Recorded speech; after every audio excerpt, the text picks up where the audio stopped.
Good morning, good morning.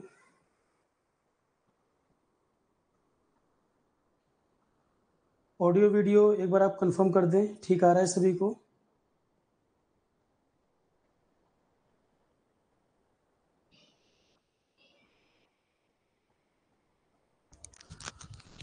Good morning all of you. Audio video एक बार आप confirm कर दें, सभी को ठीक आ रहा है?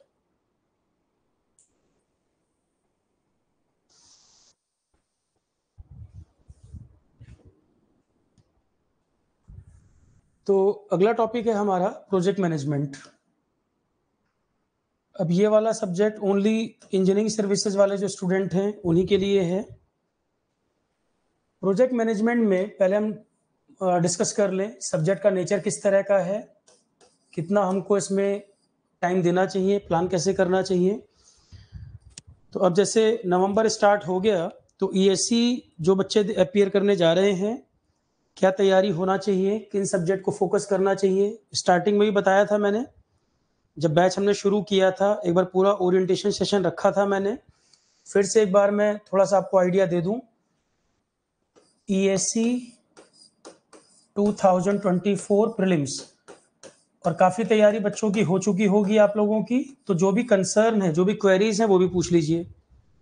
तैयारी में कहीं कोई प्रॉब्लम आ रही है तो आप अपने जो कंसर्न है वही पूछ लीजिए।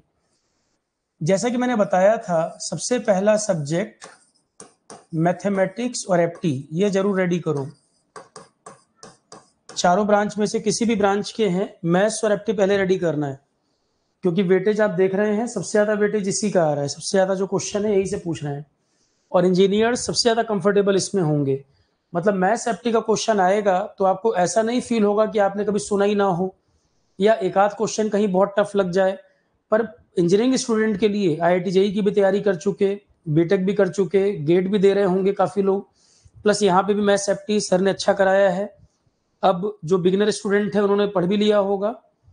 मैथ्स सेफ्टी तो हम लोगों ने काफी पहले ही कंप्लीट करा दिया कैसे रफीज सर ने, तो आपने ये दो सब्जेक्ट कर भी लिए होंगे। और पुराने पेपर लगाना शुरू कर दीजिए। जितने पुराने पेपर लगाएंगे खुद ही पता चल जाएगा कंफर्ट लेवल कैसा आ रहा है। तो ये दो सब्जेक्ट में तो कोई चांस नहीं लेना है, इसको पूरी तरह तैयार करना है। तीसरा मैंने बताया था, थर्ड पे या तो एथिक्स या तो एनवायरनमेंट, जो आपको कंफर्टेबल लगे। किसी को एथिक्स पढ़ने में अच्छा लग रहा होगा, किसी को एनवायरनमेंट अच्छा लग रहा होगा, दोनों ही मैंने करा दिए हैं। तो थर्ड पे या तो एथिक्स या तो एनवायरनमेंट। अगर थर्ड पे एनवायरनमेंट कर रहे हैं तो फोर्थ पे एथिक्स कर लो। एनवायरनमेंट थोड़ा बड़ा सब्जेक्ट है, एथिक्स छोटा सब्जेक्ट है, तो जो आपको ठीक लगे। अभी तक अगर एनवायरनमेंट पढ़ लिए हैं, एथिक्स कर लिए तो अच्छी बात है, करने दोनों ही पड़ेंगे।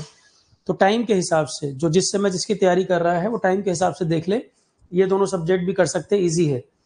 और इन दोनों में भी क्वेश्चन आएंगे, मेजोरिटी क्वेश्चन आपके बनेंगे।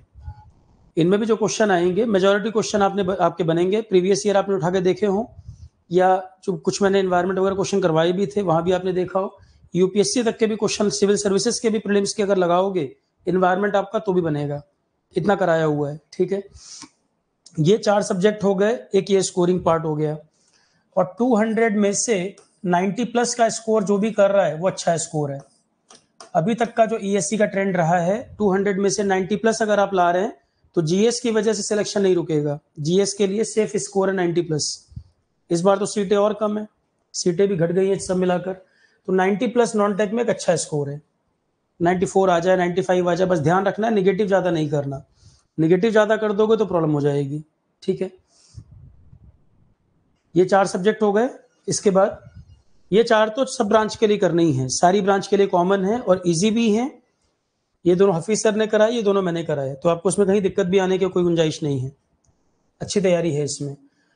इसके बाद जो दो सब्जेक्ट का कॉम्बिनेशन मैं ले रहा हूं, फिफ्थ और सिक्स नंबर इसमें कंप्लीट हो चुका है आपका। एक तो आईसीटी हो गया, एक मटेरियल साइंस हो गया है। मटेरियल साइंस और आईसीटी ये दो आप लोग पढ़ चुके हैं।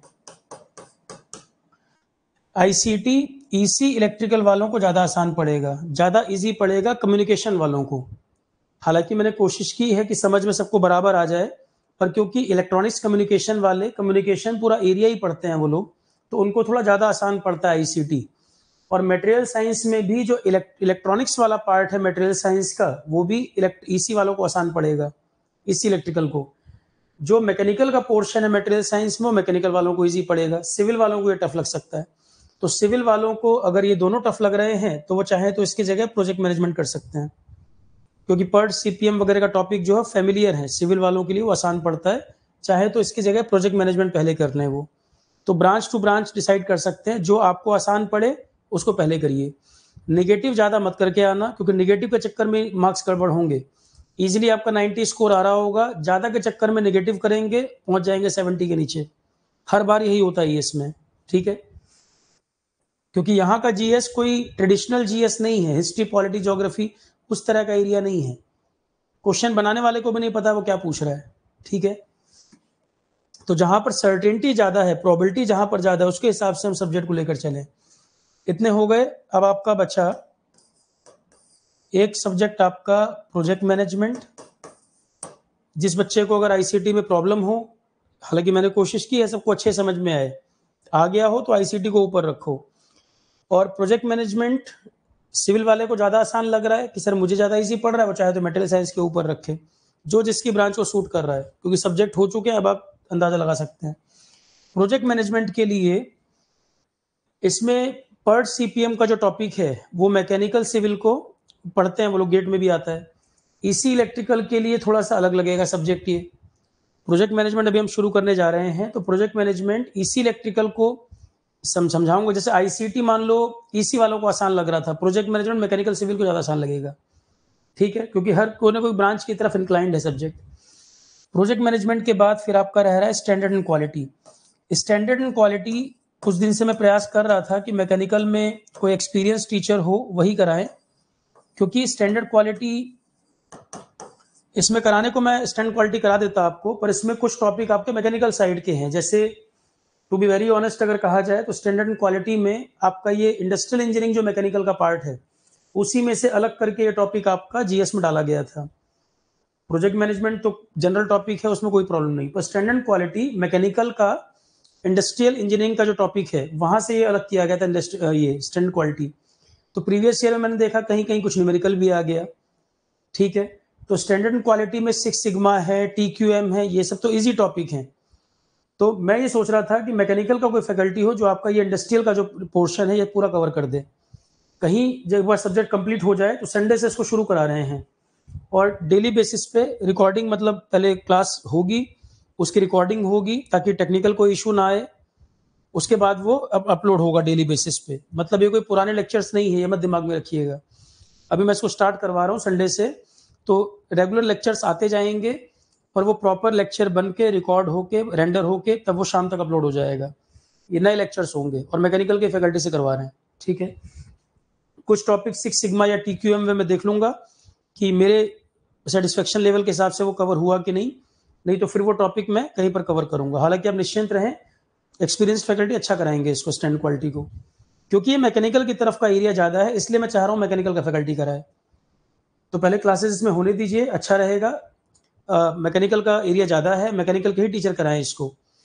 अगर कहीं पर आपको 1% भी लगेगा कि नहीं सर आपको करना चाहिए था, तो कुछ टॉपिक जो हैं, कुछ टॉपिक जहां से क्वेश्चन बहुत बनते हैं फिर उनको हम देख सकते हैं।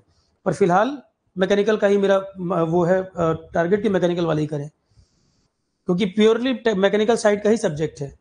मैकेनिकल वालों को पता भी इंडस्ट्रियल इंजीनियरिंग में पहले ये सब आता था, जीएस में निकाल के इसको ऐड किया गया 17 में। तो जहां पर मुझे लग रहा होगा कि भाई कोई एरिया ऐसा है जहां पर कोर एक्सपर्टीज की जरूरत है, कोर टेक्निकल पर्सन चाहिए, तो मेरी कोशिश वही कि वो कराए, कवरेज ज्यादा हो जिससे, और आपका जो न्यूमेरिकल वगैरह एरिया है वो भी टच कर सके, ठीक। इसके बाद 9 नंबर पे करंट अफेयर इसलिए रख सकते हैं क्योंकि करा दिया मैंने शुरू में ही करा दिया है। करंट अफेयर आपका 20 अगस्त तक मैंने क्लास कराई थी, वो हो गया है। अब दिसंबर में करंट अफेयर अपडेट होगा, फरवरी में एग्जाम है, दिसंबर तक का डाटा पूछेगा। तो करंट जितना मैंने कराया है और जो पीडीएफ मैंने दी है वो भी सब क्लास में कराई है। ऐसा नहीं हुआ मैंने पीडीएफ दे दिया और सॉल्व नहीं कराया। करंट अफेयर अगस्त तक का पढ़ा दिया, पीडीएफ भी दे दिए बना के, खुद ही बनाए हुए हैं। अब दिसंबर में फिर से जब मैं क्लासेस कराऊंगा, पीडीएफ अपडेट करूंगा, जैसे सितंबर अक्टूबर नवंबर का डाटा जो आ जाएगा वो पीडीएफ में अपडेट कर दूंगा, क्लासेस भी कराऊंगा। तो दिसंबर में इसके लेक्चर अपलोड हो जाएंगे। तो 90% जीके एंड करंट अफेयर हो चुका है, 10% सिर्फ अपडेशन का पार्ट बचा है जो हम दिसंबर में करेंगे, ताकि दिसंबर तक का कवरेज हमें चाहिए, फरवरी में पेपर है आपका, वो अभी कराने का मतलब भी नहीं, यूज नहीं है। और एक आपका डिजाइन ड्राइंग एंड सेफ्टी, एक टॉपिक आपका ये रह गया, डिजाइन ड्राइंग एंड सेफ्टी। तो हैदर सर ने कराया है, ड्राइंग अच्छा कराया होगा, कोई प्रॉब्लम किसी को नहीं। ये तो हैदर सर ने ही कराया है, काफी रिनाउंड फैकल्टी है ड्राइंग के लिए, तो अच्छा कराया गया होगा। एक टॉपिक सेफ्टी का है, एक टॉपिक सेफ्टी का है, तो हैदर सर कह रहे थे कि मैं करा दूंगा कवर, यदि नहीं भी हो पाएगा तो मैं इसको कवर कर दूंगा। छोटा सा टॉपिक है, हार्डली 4 क्लास के आसपास होगा। तो प्रोजेक्ट मैनेजमेंट खत्म होते होते हम देख लेंगे, अगर सर कराएंगे ठीक, अगर नहीं उनको टाइम मिल पाया तो इसको मैं कवर कर दूंगा। पर आप ये बिल्कुल क्लियर रखें दिमाग में, आपके एग्जाम तक आरोहण पर जो कमिटमेंट आपका है A to Z पूरा कराया जाएगा, सारे सब्जेक्ट कराए जाएंगे। ये मत सोचिए कि सेफ्टी छोटा टॉपिक है तो स्किप होगा, मेरी तरफ से स्किप कुछ भी नहीं होगा, पूरा कंप्लीट कराया जाएगा। पीछे 12-14 दिन आपका ऑफ रहा क्योंकि और भी बैचेस चल रहे थे, और आप लोगों की क्लासेस हमने शुरू में डबल क्लासेस बहुत ज्यादा कराई। तो यही पॉइंट था मेरा कि अब कई बच्चे हैं जिन्होंने बाद में ज्वाइन किया, देख ही नहीं पाए, फिर लाइव एक चल रहा होता तो हम तो अक्टूबर में खत्म कर देते और बैकलॉग बढ़ता चला जाता। अब मैं ये मान के चल रहा हूँ कि 10-12 दिन जो पीछे गैप मिला है, काफी बच्चे जो 2 महीने पहले भी ज्वाइन किए होंगे वो आज अच्छी पोजीशन पे होंगे, कुछ ना कुछ सब्जेक्ट निपटा चुके होंगे। ठीक है, आईसीटी भी हमने 18 के आसपास खत्म कर दिया था, लास्ट लेक्चर परसों कराया, तो आईसीटी भी काफी लोगों का रेडी हो गया होगा। अब इतने सब्जेक्ट हो गए हैं तो अब आप अंदाजा लगा सकते हैं कि ईएससी की तैयारी आपकी कैसी है। और आपके स्टूडेंट कहीं पढ़ भी रहे होंगे और भी लोग तैयारी कर रहे होंगे, चाहे डिस्कशन करके, चाहे अपने नोट्स चेक करके या उनसे बात करके आप मैच कर सकते हैं आपका कवरेज कितना है। कंपटीशन क्योंकि रिलेटिव है, कभी किसी का ब्लाइंड फॉलोवर नहीं होना चाहिए कि मैंने कह दिया अच्छा कराएंगे तो अच्छा कराएंगे। डिस्कशन तो होना ही चाहिए, कंपटीशन तो वहीं पर है ना, रिलेटिव है। तो जहां जो भी तैयारी कर रहा हो, आपस बातचीत से पता लग जाता है कि आपकी तैयारी अच्छी हो रही है, कहीं और पर अच्छी हो रही है। तो किसी को कहीं पर भी अगर लग रहा है कि सर किसी सब्जेक्ट में कुछ कमी है तो मुझे आप बता दीजिएगा। किसी भी सब्जेक्ट में किसी को लग रहा हो कुछ कमी है या और कहीं पे कुछ ज्यादा कराया गया हो तो मुझे बताना। पर मुझे नहीं लगता कि किसी भी सब्जेक्ट में इससे ज्यादा आर्ट्स किसी ने कराए होंगे। और जब आप प्रीवियस ईयर पेपर देख रहे होंगे तो खुद आपको फील भी हो रही होगी ये बात। ठीक है, अब मेरे सब्जेक्ट इसमें हो गए जो मैंने आपको कवर कराए हैं 10 में से, environment 1, ethics 2, ICT 3, project management करा रहा हूँ 4, करंट अफेयर 5, और सेफ्टी अभी देख लेंगे कौन कराता है, मैं कराऊंगा या हैदर सर कराएंगे, हम दोनों में से कोई एक कराएगा। तो 5.5 सब्जेक्ट तो 10 में से वैसे मैं कवर कर रहा हूँ। 3 सब्जेक्ट कैसर हफीज सर ने करा दिए, जो ऑलरेडी मैथमेटिक्स में गोल्ड मेडलिस्ट हैं, IIT रुड़की के पास आउट है, 5 बार ES क्वालिफाइड है। कैसर हफीज सर शायद ही इलेक्ट्रिकल का कोई पर्सन हो नहीं जानता हो। तो मैथ्स एप्टीमेट्रियल उन्होंने करा दिया। तो ड्राइंग के लिए बेस्ट टीचर है हैदर सर, उन्होंने ही कराया है। स्टैंडर्ड क्वालिटी कोर मैकेनिकल के टीचर से मैं कोशिश कर रहा हूँ वही कराएं। ठीक है, तो मेरी पूरी कोशिश ये है कि जो बेस्ट हो जिस चीज में वो कराए, क्योंकि कंपटीशन निकालना है, सिर्फ अपियर होना मतलब नहीं है। कि अगर आपको ट्रस्ट करके आरोहण पर आए हैं तो आपका पेपर निकलना चाहिए, स्कोर आपका बहुत अच्छा होना चाहिए। पर बस ये ध्यान रखें नेगेटिव ज्यादा मत करना। ठीक है, और 5 फुल लेंथ टेस्ट जो हमने ESC की टेस्ट सीरीज शुरू की थी, कुछ टेस्ट उसमें हो गए थे, उसके बाद एक ब्रेक आ गया। फुल लेंथ टेस्ट उसमें कराने हैं, दिसंबर से उसमें फुल लेंथ शुरू होगा, हर वीक एक टेस्ट कराएंगे, दिसंबर शुरू कर देंगे, जनवरी मिड तक वो भी कंप्लीट हो जाएगा। ESC की टेस्ट सीरीज हमने शुरू की थी, स्टार्टिंग में कुछ टेस्ट करा भी दिए थे उसमें। अब फुल लेंथ इसमें मुझे शुरू करना है, दिसंबर से स्टार्ट करेंगे, सब्जेक्ट पूरा खत्म हो जाए, 15-20 दिन आपको टाइम मिल जाए, आपके पूरे सब्जेक्ट रेडी हो जाए, फिर फुल लेंथ टेस्ट शुरू कर देंगे। ठीक, और एक चीज मेरे दिमाग में और है ESC को लेकर, फरवरी में आपका पेपर है, तो कम से कम 5-7 सेशन ऐसे हों जिसमें मेरे सब्जेक्ट के मैं क्वेश्चन आपको करा दूं। जो मेरे सब्जेक्ट के क्वेश्चन है, मेरे सब्जेक्ट के मैं आपको कम से कम जो 5-5.5 सब्जेक्ट मैं कर रहा हूं उनके क्वेश्चन मैं आपको करा दूं। आईसीटी के क्वेश्चन मैंने अपलोड कर भी दिए हैं, और एनवायरनमेंट के क्वेश्चन क्लास में करवाए भी हुए हैं, वीडियो में आप देखोगे मिल गया होगा। एथिक्स का मैंने टेस्ट करवाया था, उसमें वीडियो डिस्कशन पड़ा हुआ है। ठीक है, पर वो टेस्ट सीरीज वाले पार्ट में होगा, मैं आपको भी अवेलेबल करा दूंगा उसको, वो जो एथिक्स का सॉल्यूशन है, एथिक्स के कुछ क्वेश्चन करवाए थे मैंने, वो आपको भी अवेलेबल कर देंगे। ठीक है, तो मेरे हिसाब से आपके PDF सारे लगभग जो मेरे तो सारे अवेलेबल है, video lectures, question practice test, पूरा कंप्लीट हो गई सारी चीजें। तो क्वेश्चन प्रैक्टिस आप अपने से भी करिए, क्वेश्चन प्रैक्टिस अपने से भी करिए, कम से कम पुराने पेपर जो हैं 17 से लेकर 23 तक वो तो देख ही सकते हो। क्वेश्चन प्रैक्टिस के लिए जो मैंने कराए हैं उसके अलावा 17 से 23 तक के जो पेपर अवेलेबल है वो तो देख ही सकते हो उतना, ठीक है। करंट अफेयर अपने से दिमाग मत लगाना ज्यादा, जितना मैं करा रहा हूं उतना करना, इसमें क्योंकि कोई लिमिट नहीं है। मैगजीन पढ़ने बैठ जाओ या न्यूज़पेपर पढ़ने बैठ जाओ, डेली यूट्यूब देखो, कोई फायदा नहीं। जितना टाइम इसमें बर्बाद करोगे उतना बाकी सारा कर लोगे। तो करंट अफेयर जितना मैं क्लास में कराऊं उतना करके जाओ, उसमें से जितना बन जाए वेल एंड गुड, क्योंकि टाइम आपके पास लिमिटेड है, टेक्निकल भी पढ़ना है, ये ध्यान रखना। पेपर होने के बाद हो सकता है करंट अफेयर के 2-3 क्वेश्चन दिखें कि सर हमसे नहीं बने, तो अगर उसमें 100 घंटे और लगा देते तो बाकी सारा छूट जाता। तो कंपटीशन के हिसाब से पढ़ना है, ठीक है। तो करंट अफेयर बहुत टाइम मत वेस्ट करना, जो मैं क्लास करा रहा हूँ क्लास पे रिलाई करिए, पीडीएफ में बना के दे ही रहा हूँ अपने आप, उसमें से आ जाए तो ठीक है। Current affair magazine, daily newspaper, YouTube के चक्कर में नहीं पढ़ना। जितना जितना मैं कवर करता हूँ करंट में उतना करते चलो। अब किसी को कुछ पूछना है तो बताए, क्योंकि एक गैप के बाद क्लास हो रही है तो कई तरह की क्वेरी भी होंगी दिमाग में, किसी को कुछ पूछना है पूछ लो। जयस रंजन, एनवायरमेंट मैंने जितना करा रखा है उतना कर लीजिए आप ये किसी और एग्जाम के लिए शायद पूछना चाह रहे हो, जितना मैंने कराया है सिविल सर्विसेज प्रीलिम्स तक के लिए उठा के देख लो, काफी है। और जो रूल्स एंड पॉलिसी की आप बात कर रहे हो करंट में जो न्यूज में है, फिर वो करंट में डिस्कस हो सकते हैं, वो एनवायरमेंट में वहां पर जरूरत नहीं है। और 17 से लेकर 23 तक के पेपर आप देख भी लो कि एनवायरमेंट कितना एग्जाम में पूछा गया और क्या मैंने पढ़ाया है। वो राजस्थान का मुझे लग रहा है आपने फॉर्म भर रखा है, उसके लिए आप कहना चाह रहे होगे, रूल्स एंड पॉलिसी का। कॉन्स्टिट्यूशन में कहाँ कहाँ एनवायरमेंट का जिक्र बता रखा है मैंने, जो जो रूल्स इंपॉर्टेंट है सब बताए हुए हैं। 50 घंटे कम से कम एनवायरमेंट पढ़ा रखा है, उससे ज्यादा पढ़ लोगे एनवायरमेंट, ठीक है। चलो शुरू करते हैं प्रोजेक्ट मैनेजमेंट। भाई किसी का कोई डाउट हो पूछ लीजिएगा, अलग अलग सब लोग मैसेज करते हो, रिप्लाई करना मुश्किल होता है। कोई पॉइंट किसी को समझ में दिक्कत हो, अभी तक तैयारी कितनी है इवेल्युएट करो खुद को। 17 से 23 के पेपर अवेलेबल है, पेपर सॉल्व करो। पेपर मैं करवाऊंगा अभी सॉल्व, कुछ मैंने करवाए हैं, एथिक्स वगैरह पढ़ाया है जब, और पेपर अभी आगे मैं करवाऊंगा। अभी एक बार आपका सिलेबस पूरा खत्म हो जाए फिर क्वेश्चन ही हमें करने हैं, ठीक है। क्वेश्चन के लिए पर मैं एक चीज क्लियर कर दूं, सब्जेक्ट आपके सारे खत्म हो जाएं, क्वेश्चंस के लिए फिर आप डेली मैसेज मत करिएगा सर डेली क्वेश्चन प्रैक्टिस होगी कि नहीं, जैसे जैसे टाइम मुझे मिलता जाएगा मैं कराता जाऊंगा। बैच आपका कंप्लीट पहले पूरा हो जाए, पूरा बैच खत्म होने के बाद टेस्ट सीरीज मुझे फुल लेंथ कराना है, जो ऑलरेडी टेस्ट सीरीज अलग से चल रही है, बैच कोर्स और टेस्ट सीरीज दोनों अलग अलग है। टेस्ट सीरीज में जो रह गया है वो करना है, मैं रिपीट कर रहा हूँ फिर से। सिलेबस पूरा खत्म हो जाएगा, project management, standard quality, safety, 3 चीजें भी बैक टू बैक होंगी आपकी। ये खत्म होने के बाद फुल लेंथ टेस्ट मैंने बताया दिसंबर से कराऊंगा, वो पूरा होगा। क्वेश्चन प्रैक्टिस मेरे ऊपर जितना टाइम मुझे अलाउ करेगा, टाइम के हिसाब से मैं अपने आप करता जाऊंगा। उसके लिए आप मैसेज मत करिएगा सर डेली होगा कि नहीं, मुझे आपके एग्जाम की आपसे क्या चिंता है, मुझे मालूम है कि ज्यादा क्वेश्चन जो टाइम अलाउ करेगा मैं कराता जाऊं। उसके लिए एक एक बच्चा बार बार मैसेज नहीं करना, सब्जेक्ट आपका खत्म हो जाएगा जल्दी ही।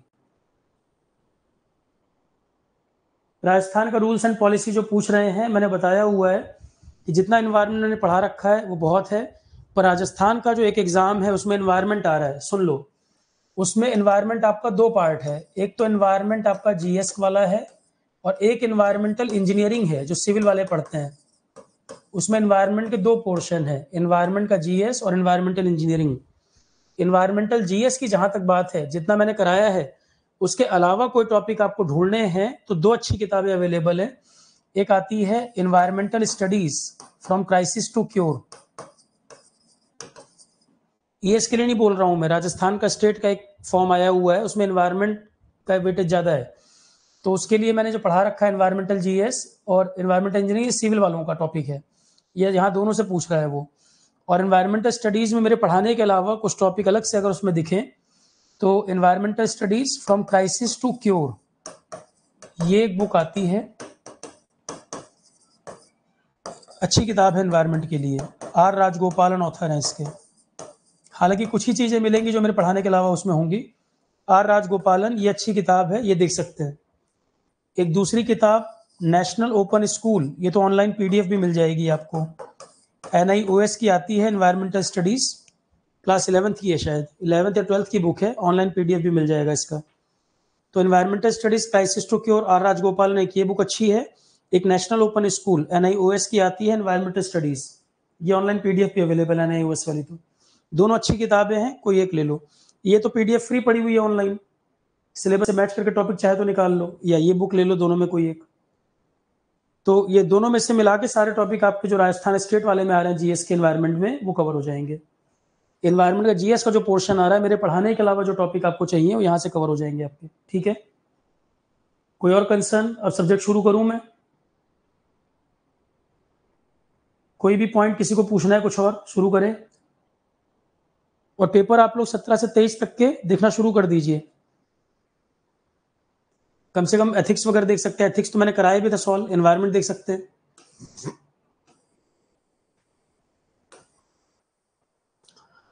प्रोजेक्ट मैनेजमेंट अगला सब्जेक्ट है, प्रोजेक्ट मैनेजमेंट।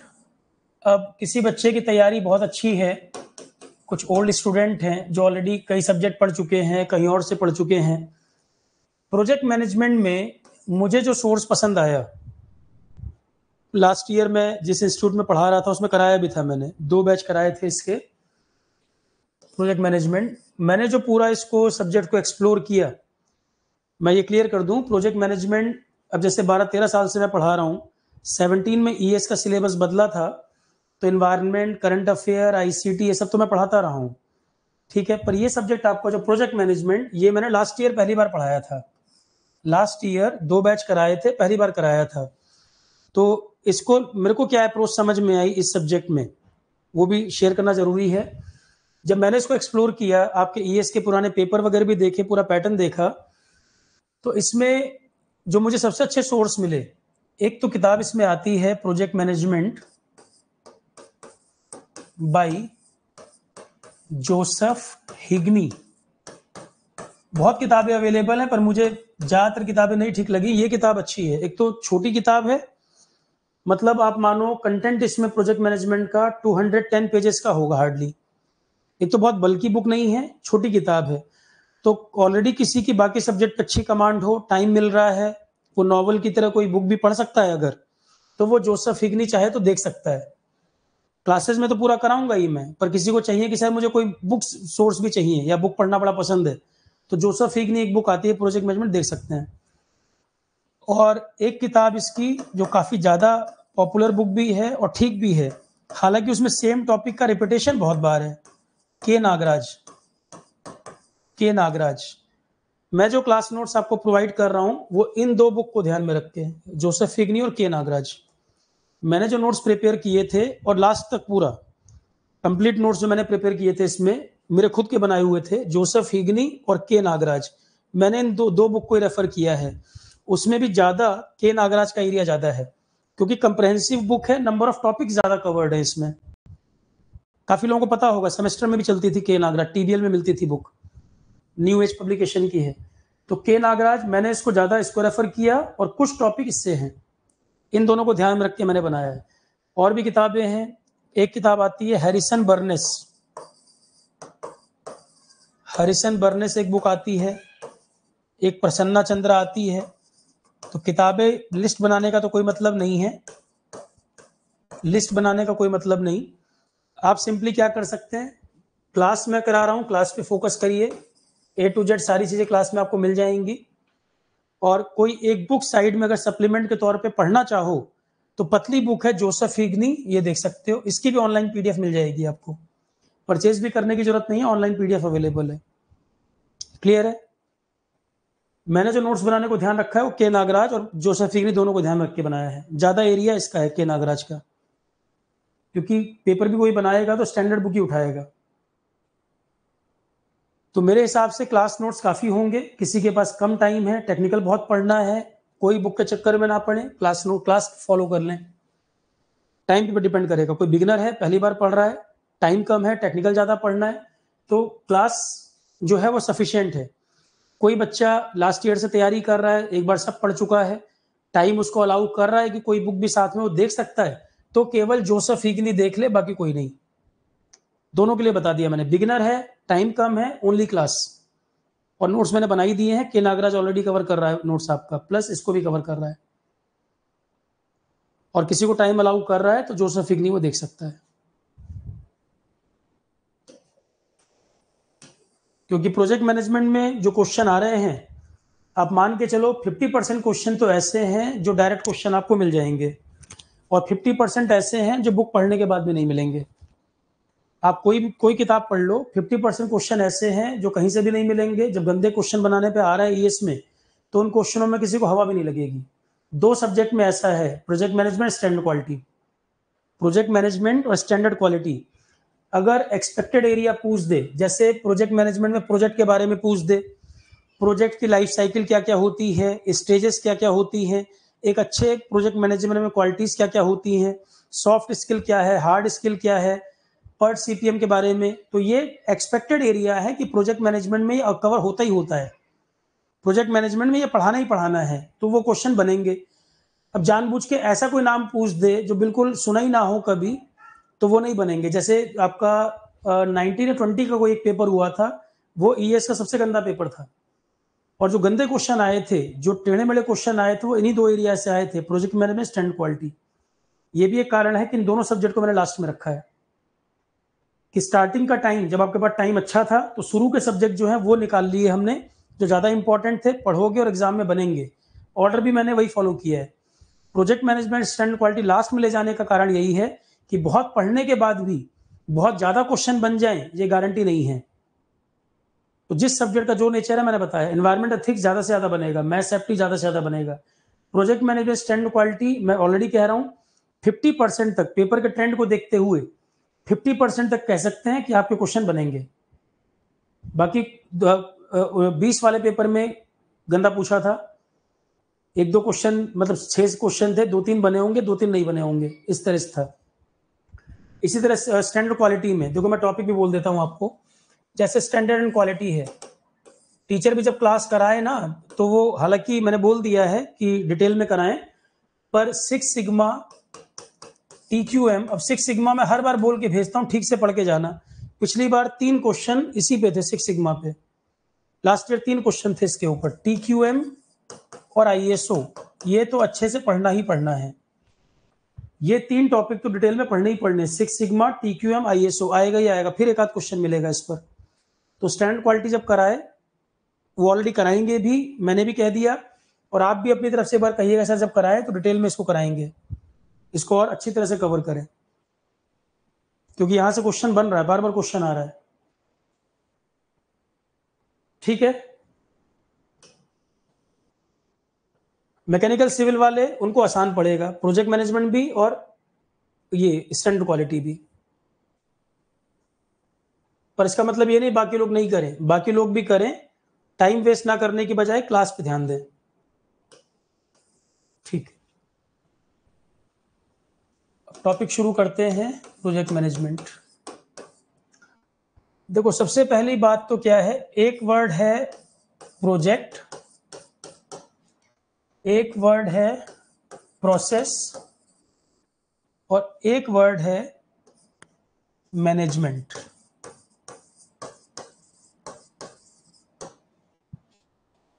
नोट्स वगैरह सब प्रॉपर बने हुए हैं, उसका प्रिंट आउट निकाल लेना, कहीं कुछ नया पॉइंट ऐड करूंगा उसको ऐड कर लेना। बिल्कुल प्रॉपर नोट्स बने हुए हैं, मेरे ही जो बनाए हुए नोट्स हैं, उसी में बच्चे ने नोट के लिए बनाए थे। मतलब मैंने जो अपने नोट्स बनाए थे, क्लास में लिखवाए थे, तो उस बच्चे ने वहीं से पूरा नोट्स बनाए हुए हैं। तो है तो स्टूडेंट की राइटिंग में, पर वो मेरा ही पूरा नोट्स दिया हुआ था, जो उसने पूरा छापा हुआ है, उसने पूरा जो लिखा है। तो आप उसका प्रिंट आउट निकाल कर, कहीं पर भी उसमें कुछ अपडेट करना होगा, मैं साथ में अपडेट कर दूंगा। लिखने के चक्कर में ज़्यादा नहीं पढ़ना, पूरा थ्योरी सब्जेक्ट है, पूरा थ्योरी सब्जेक्ट है, उतना लिखने की जरूरत भी नहीं है, टाइम वेस्ट नहीं करना। पूरा पूरा ध्यान चीज़ों को सुनने में लगाना है। बने बनाए नोट्स हैं, अच्छी राइटिंग में है, मेरा ही दिया हुआ कंटेंट है, सोर्स मैंने बता दिया कहाँ से लिया है। आपको बुक की जरूरत पड़े तो के नागराज या जोसेफ फिगनी, जो मर्जी खरीद के रख लो, नोट्स आपको वहीं से मिल जाएंगे। और मैंने ऑलरेडी शॉर्ट में लिखवाया हुआ है जो मुझे जो इंपॉर्टेंट लगा उसके अंदर। ठीक है, आप सिंपली क्या करें, मेरे हिसाब से नोट्स का प्रिंट लेकर क्लास को सुनने पे ध्यान दें। जहां पर नोट्स में कोई स्पेलिंग मिस्टेक होगी, कुछ अपडेट करना होगा, मैं साथ साथ कर दूंगा। सबसे पहले मैं एक वर्ड बता रहा हूं आपको, प्रोजेक्ट, और एक शब्द है प्रोसेस। इनका अंतर अगर समझना हो तो बताओ। देखो, प्रोजेक्ट बड़े भी हो सकते हैं, छोटे भी हो सकते हैं। जैसे हम कहें रियल एस्टेट का कोई प्रोजेक्ट है, कि मान लो गोदरेज यहाँ पर एक टाउनशिप डेवलप कर रहा है, एक बहुत बड़ा प्रोजेक्ट है और 100 एकड़ की साइट में बना रहा है वो प्रोजेक्ट। तो इन जनरल हम कह रहे हैं कि सर ये प्रोजेक्ट यहाँ पर बन रहा है, इस प्रोजेक्ट के अंदर कई सारी माइन्यूट चीजें भी तो होंगी। कोई उसके अंदर मटेरियल सप्लायर होगा, कोई उसके अंदर कोई और सपोर्ट देने के लिए होगा, और गोदरेज खुद से सारे कंस्ट्रक्शन कर रहा हो ऐसा भी नहीं है। वो फिर किसी को हायर कर लेते हैं, किसी किसी काम के लिए कोई टीम हायर कर लेते हैं, कुछ काम वो अपने खुद के इन हाउस कर लेते हैं। तो डिपेंड करेगा कितना बड़ा प्रोजेक्ट है और किस किस की जरूरत हमें है, इन हाउस हमारे पास क्या अवेलेबल है और बाहर से हमें क्या चाहिए। ठीक, तो प्रोजेक्ट छोटे भी हो सकते हैं और प्रोजेक्ट बड़े भी हो सकते हैं। जब हम कह रहे हैं कि गोदरेज यहां पर ये प्रोजेक्ट बना रहा है, तो ये प्रोजेक्ट जब एक बार कंप्लीट हो जाएगा तो क्या ये कोई रूटीन वर्क है? प्रोजेक्ट का बनाना क्या उसी जगह पर जो प्रोजेक्ट बन गया, क्या ये एक रूटीन वर्क है? क्या ये डेली डेली उसी जगह पे प्रोजेक्ट बन रहा है? क्या आज ये बिल्डिंग बनेगी फिर तोड़ के फिर अगले दिन दोबारा बनाना शुरू करेंगे? तो इसके लिए हम वर्ड यूज करते हैं नॉन रिपीटेटिव। एक की वर्ड इसमें ध्यान रखो, इसके लिए हम कहते हैं नॉन रिपीटेटिव। मतलब ये कोई डेली डेली रिपीट हो रहा हो ऐसा नहीं है, डेली डेली रिपीट हो रहा हो ऐसा नहीं है। जैसे एक प्रोजेक्ट दिया गया कि यहां से एक्सप्रेसवे निकालना है, तो ये प्रोजेक्ट स्टार्ट हुआ और स्टार्ट होने में उसके बाद जो जो स्टेजेस फॉलो करनी थी वो हुई और प्रोजेक्ट कंप्लीट हो गया। उसके बाद कॉमन पीपुल के लिए ओपन कर दिया गया, पब्लिक के लिए प्रोजेक्ट को ओपन कर दिया। तो जो प्रोजेक्ट का पार्ट था, जितने में स्टार्ट होने से एंड होने तक का जो साइकिल था प्रोजेक्ट का, वो एक नॉन रिपीटेटिव वर्क है। ये एक्सप्रेसवे बन गया, अब कहीं और बनाएंगे एक्सप्रेसवे। ये पर्टिकुलर जो काम है ये नॉन रिपीटेटिव। ठीक, प्रोसेस वर्ड जब हम यूज करते हैं, आपने एक फैक्ट्री लगानी है, आपने एक फैक्ट्री लगानी है, या मैंने एक टाउनशिप का एग्जांपल लिया, गोदरेज ने टाउनशिप बनाई, वो टाउनशिप बन गई, प्रोजेक्ट पूरा हो गया, जो बायर थे उनको फ्लैट हैंडओवर हो गए, अब वो बायर रहने आ गए, है ना। प्रोजेक्ट बनाकर कंपनी चली गई, अब वो प्रोजेक्ट बन चुका है। अब उसमें एक मेंटेनेंस डिपार्टमेंट बना दिया गया कि लाइट खराब हो रही है, पानी का पाइप में प्रॉब्लम हो रही है, पेंट कराना है, क्लीनिंग करनी है। ये एक प्रोसेस का काम है, ये रिपीटेटिव काम है जो डेली डेली चलना है, ये एक रूटीन वर्क है। तो ये नॉन रूटीन, आप प्रोजेक्ट को कह सकते हैं नॉन रूटीन वर्क। आपने एक प्रोजेक्ट स्टार्ट से लेके फिनिश तक पूरा किया, ये एक नॉन रूटीन वर्क है, डेली डेली यही काम नहीं हो रहा है, अब वो कहीं और पर ये काम करेंगे, कहीं और पे प्रोजेक्ट बनाएंगे। तो ये एक नॉन रूटीन एक्टिविटी है। प्रोसेस जो है, जैसे हल्दीराम नमकीन बना रहे हैं, तो जो उनकी मैन्युफैक्चरिंग यूनिट लगी है, डेली वो प्रोसेस फॉलो हो रहा है वहां पर, ये रूटीन टास्क है, डेली डेली ये काम हो रहा है, रिपीटेटिव टास्क है, रूटीन काम है, रिपीटेटिव काम है, रूटीन काम है, रिपीटेटिव काम है। तो प्रोजेक्ट और प्रोसेस में अगर आपसे कोई अंतर पूछ ले तो क्या बता पाएंगे? कि जैसे एक नई कार लॉन्च होनी है, उसके लिए कंपनी ने एक प्रोजेक्ट बनाया, तो प्रोजेक्ट की स्टार्टिंग से लेके फिनिश तक उन्होंने सारे स्टेप्स कंप्लीट कर लिए, फाइनली वो कार मार्केट में लॉन्च हो गई, वो प्रोजेक्ट कंप्लीट हो चुका है। तो वो कोई रूटीन वर्क नहीं है, वो नॉन रूटीन वर्क है, नॉन रिपीटेटिव है। अब कंपनी अगले प्रोजेक्ट पे लग गई, या आईटी कंपनी वालों ने कोई प्रोजेक्ट दिया है किसी को, जिसको प्रोजेक्ट दिया उन्होंने प्रोजेक्ट पूरा कर दिया, उससे फ्री हो गए। तो ये एक non routine non repetitive work है। पर डेली बेसिस पे जो उसको सपोर्ट करना है, कोई प्रोसेस हो रहा है, डेली बेसिस पे काम होना है, एक सेट स्पेसिफिकेशन है, उसको फॉलो करना है, ये एक रूटीन रिपीटेटिव वर्क है। तो प्रोसेस जो होता है और प्रोजेक्ट जो होता है, दोनों में क्या अंतर है? ये एक non routine non repetitive work है, ये एक रूटीन रिपीटेटिव वर्क है। ठीक है, तो प्रोसेस जो रूटीन वर्क हो रहा है, जैसे कहा गया कि एक प्रोजेक्ट बना दिया, मैंने कहा रहने के लिए रेजिडेंशियल एरिया में, या एक फैक्ट्री बनाने का प्रोजेक्ट है। जब वो प्रोजेक्ट पूरा हो गया, अब जिस काम के लिए वो बना है, डेली डेली वो काम होगा ना वहां पर। जैसे कपड़े बनाने की फैक्ट्री लगाई, अब फैक्ट्री लगाना एक प्रोजेक्ट है, पर फैक्ट्री जब ऑपरेशनल हो गई, जो स्पेसिफिकेशन जो स्टैंडर्ड तय है, कपड़ा बनना है, तो डेली बेसिस पे जो काम हो रहा है कि 9 बजे लेबर आएगी, फैक्ट्री खुलेगी, क्लीनिंग होगी, मशीन चलेगी, वो डेली चलना है, वो प्रोसेस का काम है। डेली डेली जो वर्क हो रहा है, रूटीन वर्क जो है, रिपीटेटिव वर्क जो है, वो प्रोसेस का पार्ट है। मैनेजमेंट प्रोजेक्ट का भी होता है, मैनेजमेंट प्रोसेस का भी होता है। मैनेजमेंट शब्द जो है, प्रोजेक्ट का भी मैनेजमेंट होता है, प्रोसेस का भी मैनेजमेंट होता है। प्रोजेक्ट का जब आप मैनेजमेंट करते हैं तो प्रोजेक्ट मैनेजमेंट में कोई, जैसे मैंने कहा कि गोदरेज एक टाउनशिप बना रहा है, इतना बड़ा एक प्रोजेक्ट है, उसका कोई प्रोजेक्ट मैनेजर होगा, कोई उसको टीम दी जाएगी, वो प्रोजेक्ट मैनेजर अपनी टीम को वर्क असाइन करेगा, कोई डेडलाइन बताएगा, रिसोर्सेज बताएगा हमारे पास कितने हैं, कितने टाइम में कंप्लीट करना है। प्रोजेक्ट के लिए कोई टाइम लिमिट भी तो होगी कि कितने टाइम में, कितने रिसोर्सेज में, कितनी मैन पावर के साथ हमें इस प्रोजेक्ट को कंप्लीट करना है। मैं अगर कोई कंपनी हूं और मैंने एक प्रोजेक्ट किसी को बोला कि भाई मुझे अपने बिजनेस का एक्सपेंशन करना है, एक फैक्ट्री का प्रोजेक्ट है, ये फैक्ट्री स्टार्ट करनी है मुझे जुलाई में, और मैंने एक कंपनी को प्रोजेक्ट दे दिया कि ये फैक्ट्री मुझे जुलाई में ऑपरेशनल करनी है, किसी भी तरह से मई तक मुझे आप हैंडओवर कर दो। मैंने ये प्रोजेक्ट दे दिया। अब ये प्रोजेक्ट जिसको मिला है वो अपना लेआउट बनाना, उसका जो मैप बनाना, वर्क कैसे होगा, प्लानिंग करना, ये सारा काम करके तो एक प्रोजेक्ट मैनेजर होगा, उसकी एक टीम होगी, टीम को भी वो वर्क असाइन करेगा, बताएगा कि हमारे पास कितने रिसोर्सेज हैं, कितने टाइम में हमें पूरा करना है और किस टीम का क्या काम है। वो टीम जो होगी टाइमली इसको रिपोर्ट करेगी। अच्छा प्रोजेक्ट मैनेजर होने की क्या क्वालिटीज हैं, अब ये क्वेश्चन आता है, आपके एग्जाम में पूछा भी गया। अभी मैं आपको बता रहा हूँ सब्जेक्ट किस तरह से आगे बढ़ेगा एक समरी के तौर पर। तो प्रोजेक्ट क्या होता है, प्रोसेस क्या होता है, फिर इनका मैनेजमेंट कैसे होता है, प्रोजेक्ट के मैनेजमेंट का क्या मतलब है, प्रोसेस के मैनेजमेंट का क्या मतलब है। तो प्रोजेक्ट मैनेजमेंट का मतलब है प्रोजेक्ट स्टार्ट से लेके फिनिश तक टाइमली कंप्लीट हो जाए, डेफिनेट रिसोर्सेज जो हमारे पास हैं उतने के अंदर कंप्लीट हो जाए, तो इससे अच्छी कोई बात नहीं है। और अगर हमारी टीम बहुत एफिशिएंट है, हम टाइम से पहले कंप्लीट कर लें तो और अच्छी बात है। ठीक है।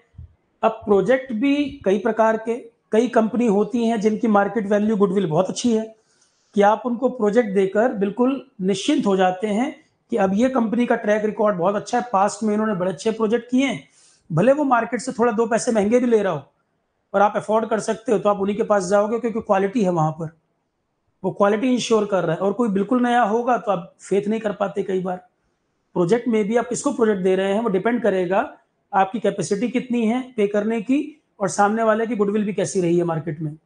तो आप तो कोशिश तो यही करेंगे कि जो अच्छा हो वही करे, डिले ना कर दे, क्योंकि प्रोजेक्ट के डिले होने का मतलब है कि किसी कंपनी को बहुत लॉस हो सकता है।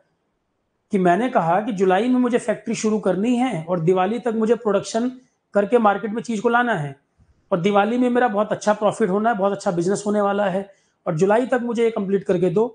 पता लगा प्रोजेक्ट पूरा होते होते ही दिवाली आ गई तो मेरा तो बहुत बड़ा लॉस हो जाएगा। प्रोजेक्ट का डिले होना बहुत मेजर लॉसेस कर सकता है। ठीक है। तो प्रोजेक्ट मैंने बताया छोटे भी हो सकते हैं, बड़े भी हो सकते हैं। अब अगर कई हजार करोड़ का प्रोजेक्ट होता रेलवे का, एक्सप्रेसवे का, और डिले होने पे मटेरियल महंगा हो रहा है या कॉस्टिंग बढ़ जा रही है प्रोजेक्ट की, तो फिर तो काफी ज्यादा लॉस होगा यहाँ पर। तो प्रोजेक्ट ध्यान रखने में बहुत इंपॉर्टेंट एक वर्ड आता है ऑप्टिमम स्ट्रेटजी।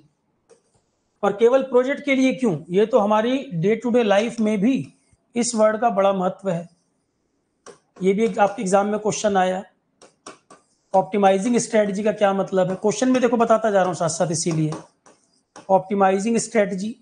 ऑप्टिमाइजिंग स्ट्रेटजी का मतलब ये तो होता है हमारे पास जितने रिसोर्सेज हैं कैसे उनका अच्छे से अच्छा यूटिलाइजेशन करके टाइमली चीजों को पूरा कर दें, मतलब efficient use of resources.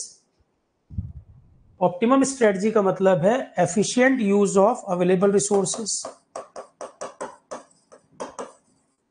Efficient use of available resources.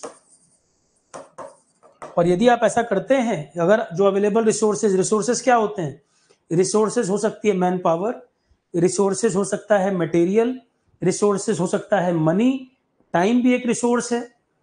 तो man power, material, cost, time, यही रिसोर्सेज है आपके पास। तो रिसोर्सेज का जितना अच्छा आप इस्तेमाल करेंगे इससे कॉस्ट सेविंग भी होगी और टाइम सेविंग भी होगी। रिसोर्सेज को अगर हम बहुत अच्छा यूज कर पाते हैं तो हमारी कॉस्ट सेविंग और टाइम सेविंग होगी, और ये हम चाहते भी हैं। कोई भी जो पर्सन प्रोजेक्ट लगा रहा है वो चाहता है कि भाई पैसा ही बचे, टाइम भी बचे। तो वो डिपेंड करेगा कि टीम कितनी एफिशिएंट है। प्रोजेक्ट मैनेजर कितना अच्छा है, प्रोजेक्ट मैनेजमेंट कितना अच्छा है, टीम उसको कितनी बढ़िया मिली है, ठीक है। तो ऑप्टिमाइजिंग स्ट्रेटजी, चैलेंजेस जो आ रहे हैं उनको वो कितना स्मार्टली हैंडल कर ले रहा है।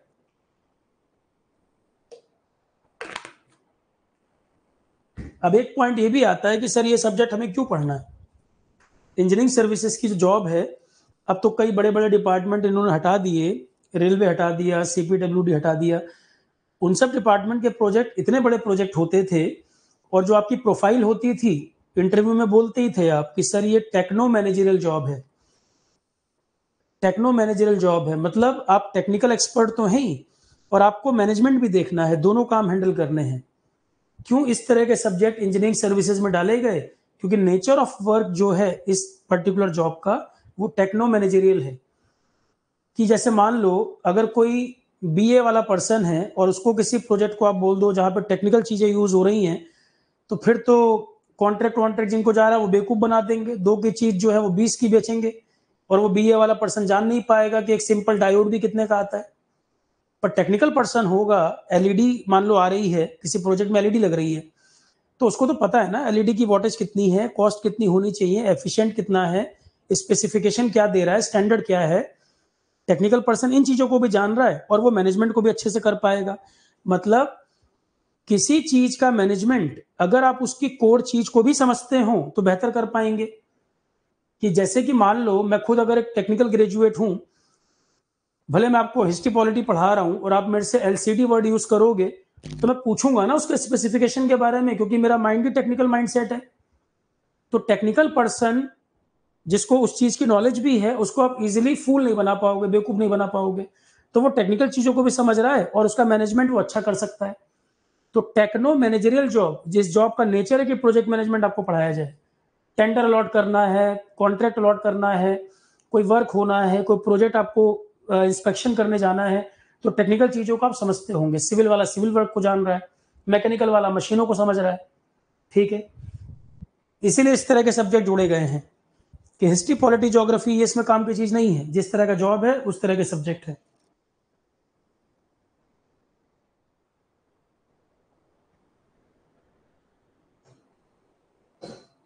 ठीक। अब वन बाय वन शुरू करें बात। देखो इसमें पहला, सबसे पहला बुक्स वगैरह मैंने आपको बता ही दिया। सबसे पहला चैप्टर है, नागराजन में देखोगे सबसे पहला, project characteristics and types. Project के क्या कैरेक्टरिस्टिक्स हैं और टाइप्स क्या हैं।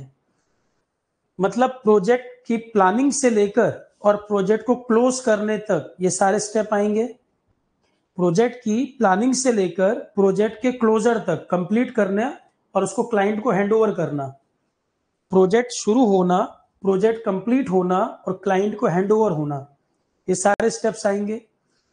तो एक एक करके देखें। सबसे पहले प्रोजेक्ट शब्द का यहाँ क्या मतलब है, प्रोजेक्ट शब्द का क्या मतलब है और प्रोजेक्ट के मैनेजमेंट का क्या मतलब है।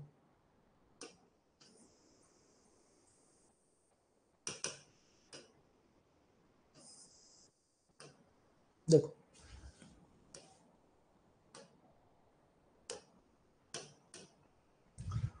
The term project, the term project has a wider meaning. Spelling वगैरह कहीं भी दिक्कत हो, साथ साथ बोल रहा हूं मैं सारी चीजें। The term project has a wider meaning like a project is accomplish, A project is accomplish meaning क्या, सेट ऑफ एक्टिविटीज से मिलकर बना है। कोई भी प्रोजेक्ट है वो सेट ऑफ एक्टिविटीज से मिलकर बना है, उसके अंदर कई सारी एक्टिविटीज होनी है। तो the term project has a wider meaning like a project is accomplished by performing A set of activities. कोई प्रोजेक्ट कंप्लीट करने के लिए कई सारी सेट ऑफ एक्टिविटीज हमें परफॉर्म करनी है। कि हम बोल देते हैं कि ये प्रोजेक्ट चल रहा है या ये प्रोजेक्ट पे काम हो रहा है, पर प्रोजेक्ट के अंदर कई सारे स्टेप्स होंगे, कई सारे, अभी हम एक एक करके स्टेप देखेंगे आगे।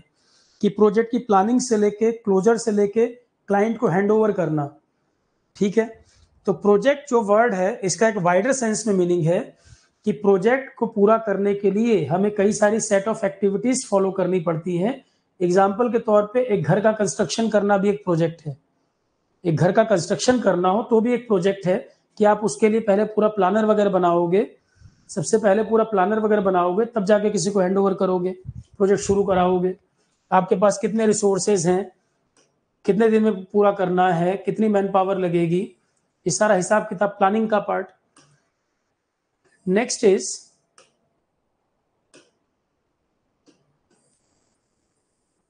another aspect of project is, दूसरा क्या सेंस है, ये एक नॉन रिपीटेटिव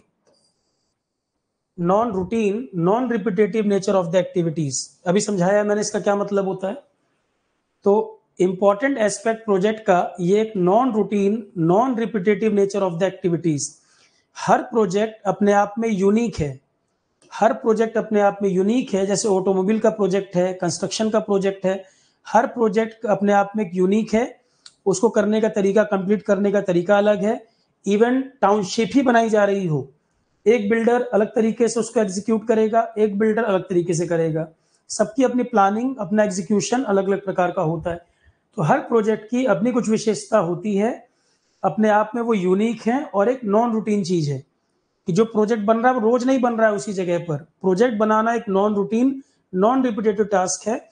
जब उसमें लोग रहने लगेंगे, मेंटेनेंस वगैरह का जो काम है वो एक रूटीन टास्क हो जाएगा, वो प्रोसेस का पार्ट हो जाएगा। तो another aspect of project is it is the non routine nature of the activities. Another aspect of project is the non routine nature of the activities. Each project is unique in the sense that activities of a project are unique and non-routine.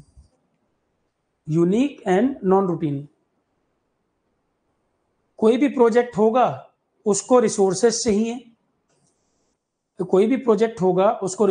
चाहिए, अभी मैंने बताया resources क्या, man power, material, पैसा और समय। Time भी एक रिसोर्स है और ये हमारे पास लिमिटेड है, फाइनाइट है। ये अनलिमिटेड तो है नहीं कि जितना मर्जी टाइम लग जाए, जितना मर्जी पैसा लग जाए, हर चीज की एक लिमिट है।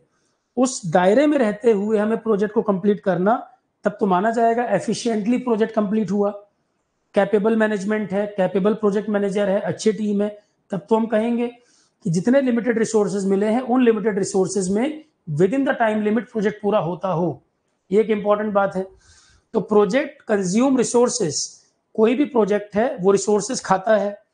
The resources required for completing a project, किस तरह के रिसोर्सेज लगेंगे, man power, material, money and time. और ये कोई भी चीज हमारे पास अनलिमिटेड नहीं है, लिमिटेड है। तो हमारे पास टाइम, मैन पावर, मटेरियल सब कुछ लिमिटेड है, पैसा भी। तो लिमिटेड और फाइनाइट, उसको ध्यान में रख के हमें प्रोजेक्ट आगे बढ़ाना होगा।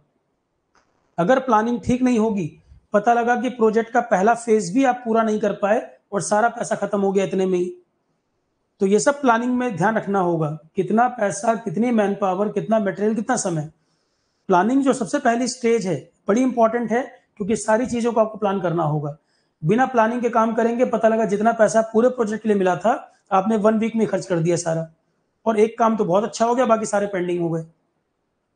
तो a project consume resources, the resources required for completing a project are man, material, money and time. The nature of resources is that they are limited and finite. और ये चीज तो खाली प्रोजेक्ट में क्यों, डे टू डे लाइफ में हम बहुत सारे काम करते हैं जो प्लानिंग तो इंपॉर्टेंट है ही। जैसे हम किसी एग्जाम की तैयारी कर रहे हों और एक प्रोजेक्ट बनाया है हमने कि 1 साल हमें इसकी तैयारी करनी है, तो हमारे पास जो पैसा, जो समय, जो एफर्ट लग रहा है, हम उसको प्लान तो करेंगे। ऐसा तो नहीं है कि सिलेबस हमें 10 महीने में खत्म करना, हम 3 साल में कवर कर रहे हैं, कोई प्लान ही नहीं बनाया। एक सब्जेक्ट में पीएचडी हो गई, बाकी का नंबर ही नहीं आया। तो प्लानिंग तो हमारे लाइफ में हर स्टेज में इन्वॉल्व है। तो प्रोजेक्ट भी रिसोर्सेस खाता है, रिसोर्सेस कंज्यूम करता है, man power, material, money and time. और ये हमारे पास लिमिटेड है, तो इसको ध्यान में रख के ही हमें प्लान करना है। ये वर्ड लिखा है and, limited and finite, they are limited and finite.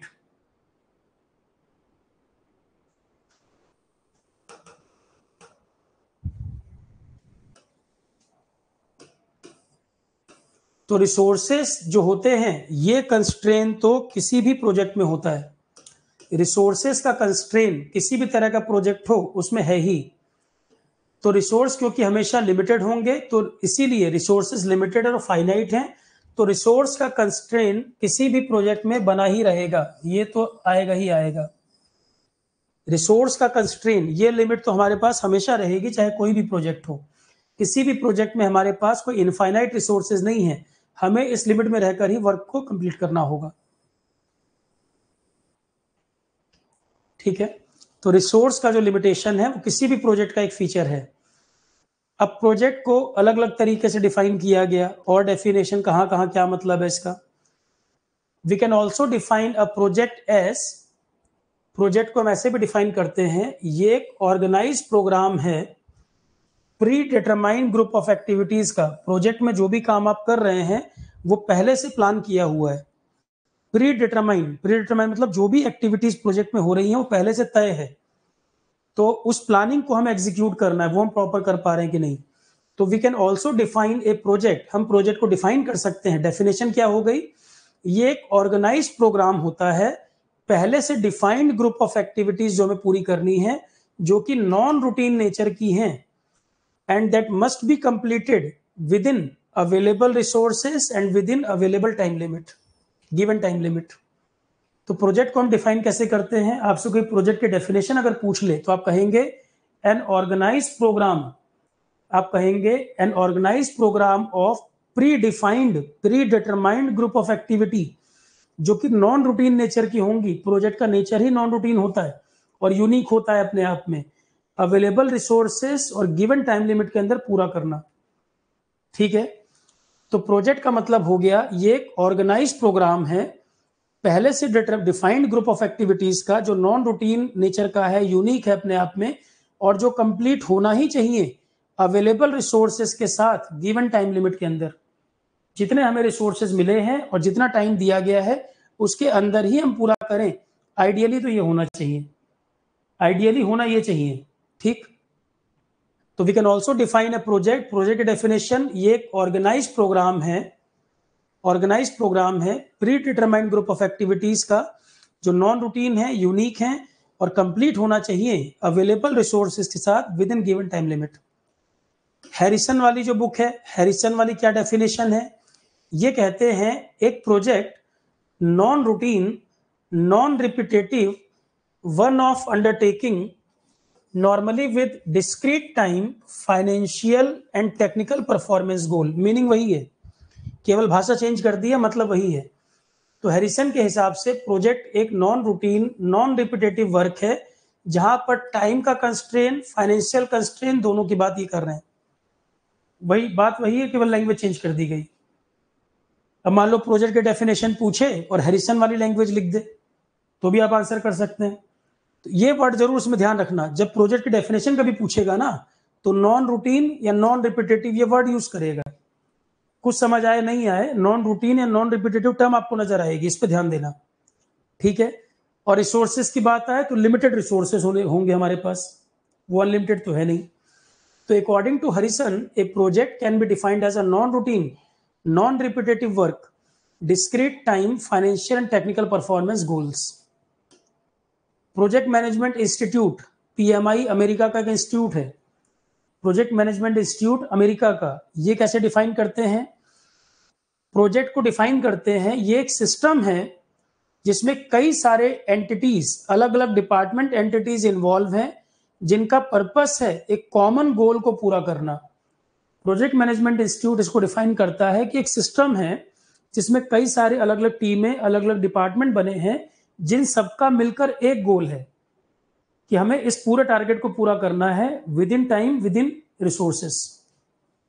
तो according to project management institute America, ये कहते हैं project as a system involving the coordination of a number of separate department entities throughout the organization and which must be completed within prescribed schedule and time limit। Meaning वही निकल के आ रहा है। तो project को ये कहते हैं, प्रोजेक्ट मैनेजमेंट इंस्टीट्यूट कहता है कि प्रोजेक्ट का मतलब है एक सिस्टम जिसमें कई सारे डिपार्टमेंट इन्वॉल्व हैं, वो कोऑर्डिनेट कर रहे हैं एक दूसरे से, और सबका गोल एक है, प्रोजेक्ट के ऑब्जेक्टिव को पूरा करना। प्रोजेक्ट का जो उद्देश्य है उसको within time, within resources पूरा करना। तो according to project management institute America, ये डिफाइन करते हैं प्रोजेक्ट को एक सिस्टम है जिसमें कई सारे डिपार्टमेंट एंटिटीज इन्वॉल्व हैं और जिन सबका गोल एक तरफ है कि हमें इस प्रोजेक्ट के टास्क को पूरा करना है विद इन टाइम लिमिट और जो शेड्यूल तय है उसमें। ठीक है, एक और definition, project as a temporary endeavour, endeavour मतलब प्रयास करना, project as a temporary endeavour taken to create a unique product और सर्विस। ये प्रोजेक्ट को डिफाइन करता है, a project as a temporary endeavour taken to create a unique product और service. Project जो है वो किसी चीज को क्रिएट करने के लिए आ रहा है, कुछ क्रिएट कर रहा है, कुछ नया बना रहा है। तो a project as a temporary endeavour taken to create a unique product और यूनिक सर्विस। चाहे आईटी का कोई प्रोजेक्ट है तो कोई सर्विस के लिए बन रहा है, मान लो कोई रियल एस्टेट का है, कोई प्रोडक्ट बन रहा है, या कोई नई चीज मार्केट में कोई लॉन्च हो रही है टेक्नोलॉजी वगैरह की, उसका कोई प्रोजेक्ट है।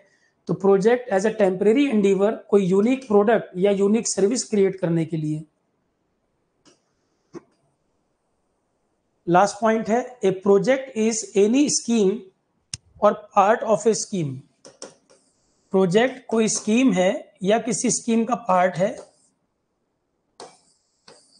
A project is any scheme or part of a scheme for investing resources which can be reasonably analyzed and evaluated as an independent unit। Project कोई स्कीम है या किसी स्कीम का हिस्सा है फॉर इन्वेस्टिंग रिसोर्सेज, जिसमें हम रिसोर्सेज कंज्यूम कर रहे हैं, रिसोर्सेज लगा रहे हैं, which can be reasonably analyse and evaluated as an independent unit. तो प्रोजेक्ट कोई स्कीम है या किसी स्कीम का पार्ट है जिसमें हम रिसोर्सेज इन्वेस्ट कर रहे हैं, रिसोर्सेज लगा रहे हैं, जिसको रीजनेबली एनालाइज और इवेल्युएट किया जा रहा है एक इंडिपेंडेंट यूनिट के तौर पर। तो प्रोजेक्ट एक चीज है जिसमें रिसोर्सेस कंज्यूम कर रही है, जिसका टारगेट है कुछ बनाना, कुछ क्रिएट करना। ठीक है, नेक्स्ट आता है प्रोजेक्ट का मैनेजमेंट करना। प्रोजेक्ट का मैनेजमेंट करना, तो मैनेजमेंट का मतलब क्या, एक पूरे प्रोजेक्ट में जो जो स्टेप्स होंगे वो सारा मिला के मैनेजमेंट का पार्ट होगा। जैसे ये रटना नहीं है, सिंपल ऐसे याद रखो, मैं सोच रहा हूं कि आरोहण का एक ऑफलाइन सेंटर डालें, ये मेरा एक प्रोजेक्ट है कि विद इन 2 ईयर में ऐसा करूं, है नहीं, मैं एग्जांपल दे रहा हूं तुम्हें कि 2 ईयर में मैं आरोहण का एक ऑफलाइन सेंटर ओपन करूं। तो मैं कॉपी पेन लेके बैठा, मैंने हिसाब लगाना शुरू किया कि ये एक प्रोजेक्ट होगा जो मैं 2 ईयर के अंदर पूरा करा लूं, मेरा टारगेट है 2 ईयर में पूरा हो जाए। अब इसकी पूरी प्लानिंग बनाऊंगा मैं कि किस लोकेशन पे करना है, कितनी मैन पावर रखनी है, ऑफलाइन क्लासरूम कितने होने चाहिए, क्या सीटिंग कैपेसिटी रखूं, कितने टीचर की जरूरत पड़ेगी, है ना, ये सारा प्लानिंग पर करना। फिर फाइनेंसिंग कितनी लगेगी, किसके थ्रू कराया जाए, कितनी कितनी मैन पावर, किस किस तरह के इसमें काम होंगे, ये सारा हिसाब किताब लगाना। तो मैनेजमेंट का पार्ट है ना ये। अब मैं यहाँ पे केवल प्रोजेक्ट को डिफाइन नहीं कर रहा हूँ, अब मैं कह रहा हूँ कि प्रोजेक्ट मेरा ये है और उसका पूरा मैनेजमेंट प्लान कर रहा हूँ, किस तरह से मुझे करना है इसको।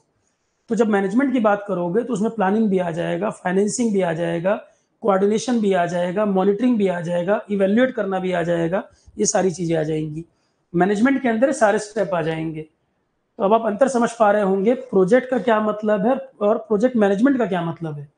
मैनेजमेंट जब मैं बात करूंगा तो उसके अंदर सारे स्टेप आ जाएंगे।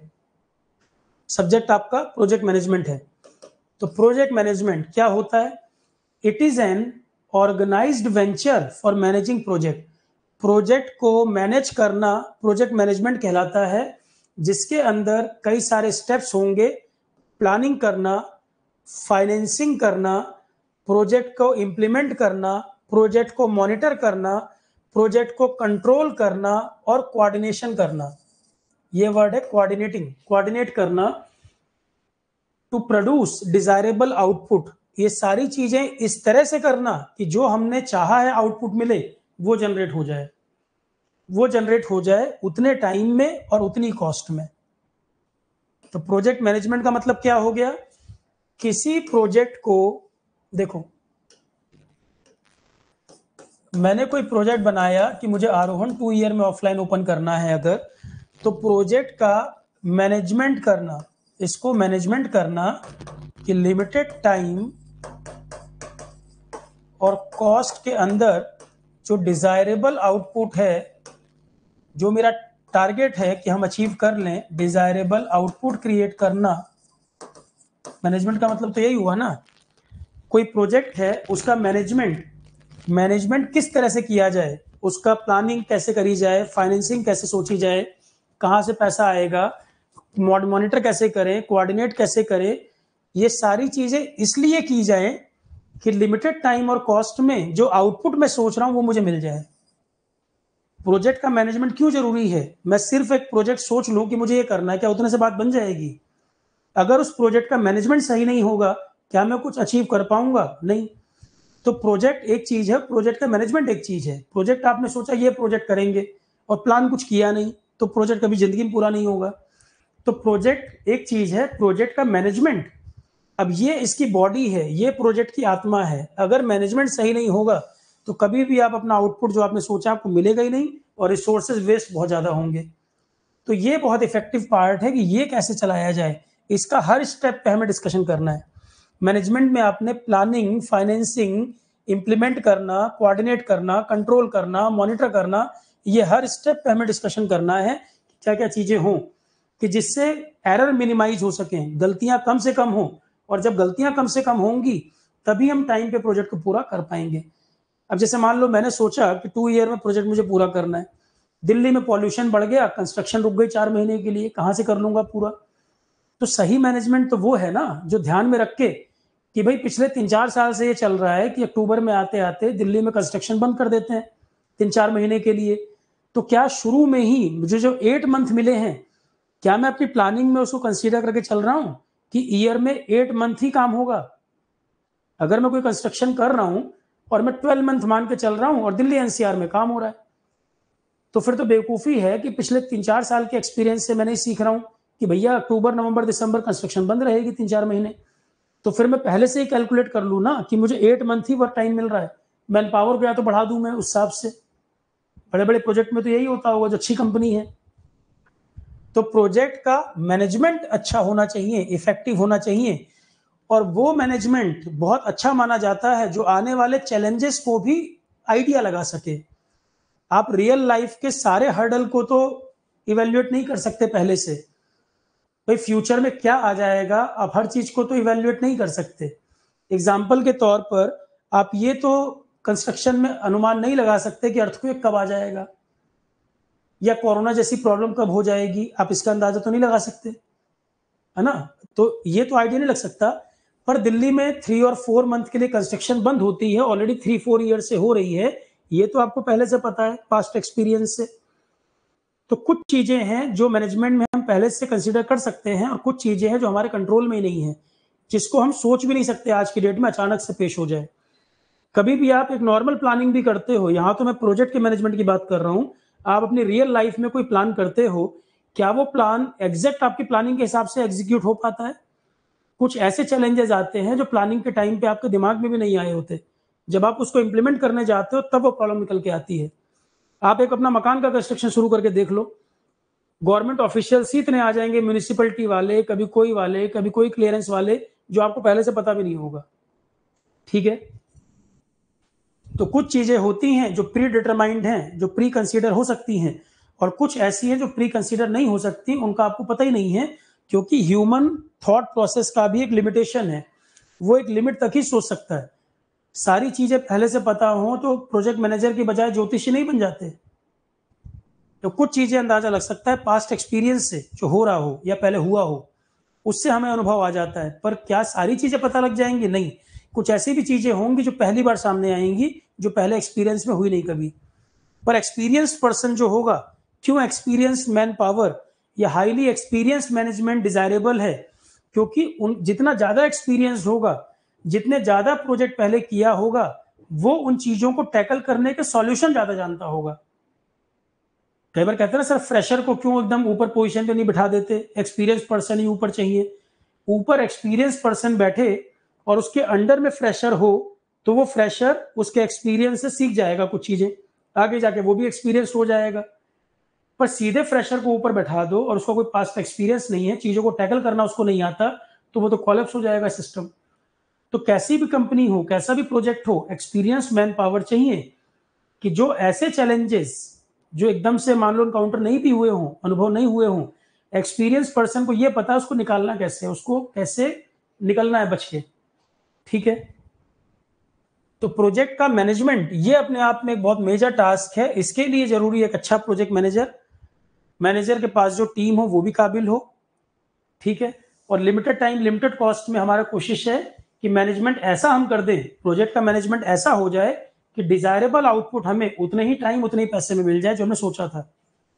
कोई प्रोजेक्ट का मैनेजमेंट इफेक्टिव मैनेजमेंट तब माना जाएगा, सही स्ट्रेटजी तब मानी जाएगी कि जो हमने आउटपुट डिजायरेबल था हमारा, कि ये आउटपुट हमें मिलना चाहिए था कि आरोहन मैं 2 ईयर के बाद जुलाई में ओपन कर दूं, तो ये मेरा डिजायरेबल आउटपुट है, ये मैंने सोचा है मान लो।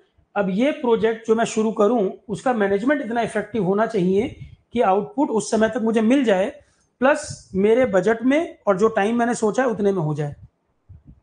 सही प्रोजेक्ट मैनेजमेंट का मतलब ये होता है। सही प्रोजेक्ट मैनेजमेंट का मतलब है इस तरह से हैंडल करना चीजों को कि जो डिजायरेबल आउटपुट है वो उतनी ही कॉस्ट उतने ही टाइम पे पूरा हो जाए। हालांकि ये आइडियल सिचुएशन है, आइडियल तो कभी होता नहीं, तो कुछ परसेंट प्लस माइनस मान के चलते हैं, थोड़ा सा एक मार्जिन रखते हैं। कभी भी प्रोजेक्ट बनेगा तो आप देखना उसमें कुछ मार्जिन जरूर रखते हैं, क्योंकि बिल्कुल आइडियल सिचुएशन तो हो नहीं सकती कि आपने आज प्लान किया है कि जुलाई के महीने में 22 जुलाई को 7 बजे ये प्रोजेक्ट कंप्लीट हो जाएगा, ऐसा तो कभी होगा नहीं। तो इसलिए कुछ मार्जिन भी रखा जाता है जो हमारी टॉलरेबल लिमिट में हो, टॉलरेंस लिमिट के अंदर हो, उतना मार्जिन जो हम संभाल पाए, कुछ मार्जिन रखा जाता है। ठीक है, तो समझने का ही पॉइंट है, समझने पे ध्यान दो, थ्योरी तो यहाँ पे प्रॉपर लिखा ही हुआ है। तो प्रोजेक्ट मैनेजमेंट का मतलब है ऑर्गेनाइज करना चीजों को इस तरीके से जो हमारे पास टूल्स हैं, टेक्निक्स हैं, मैन पावर है, जो जो स्टेप्स स्टेजेस हमें पूरी करनी है, उन सब चीजों का प्रॉपर एक सिस्टमेटिक ऑर्गेनाइज करना।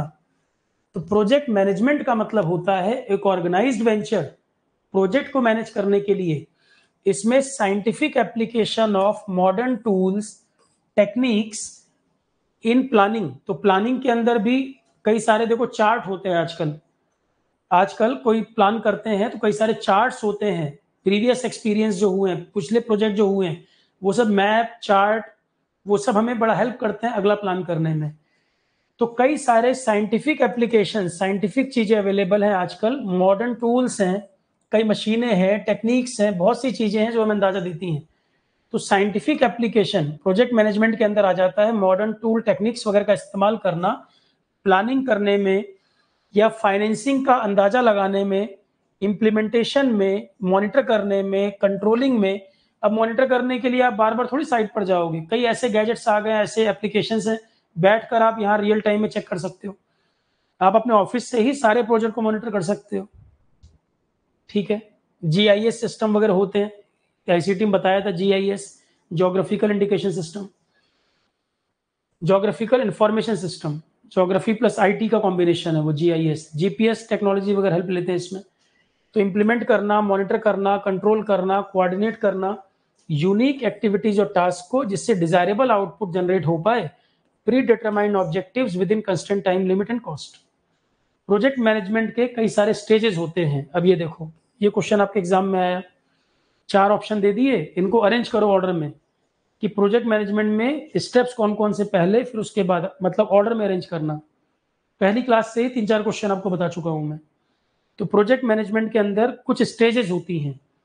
सबसे पहले रट्टाफिकेशन छोड़ो, आप इसको ऐसे सोचो, आप कल को बिल्डर बन रहे हैं और आप अपना कोई प्रोजेक्ट शुरू कर रहे हैं, या मैं आरोहन का एक ऑफलाइन सेंटर ओपन कर रहा हूं।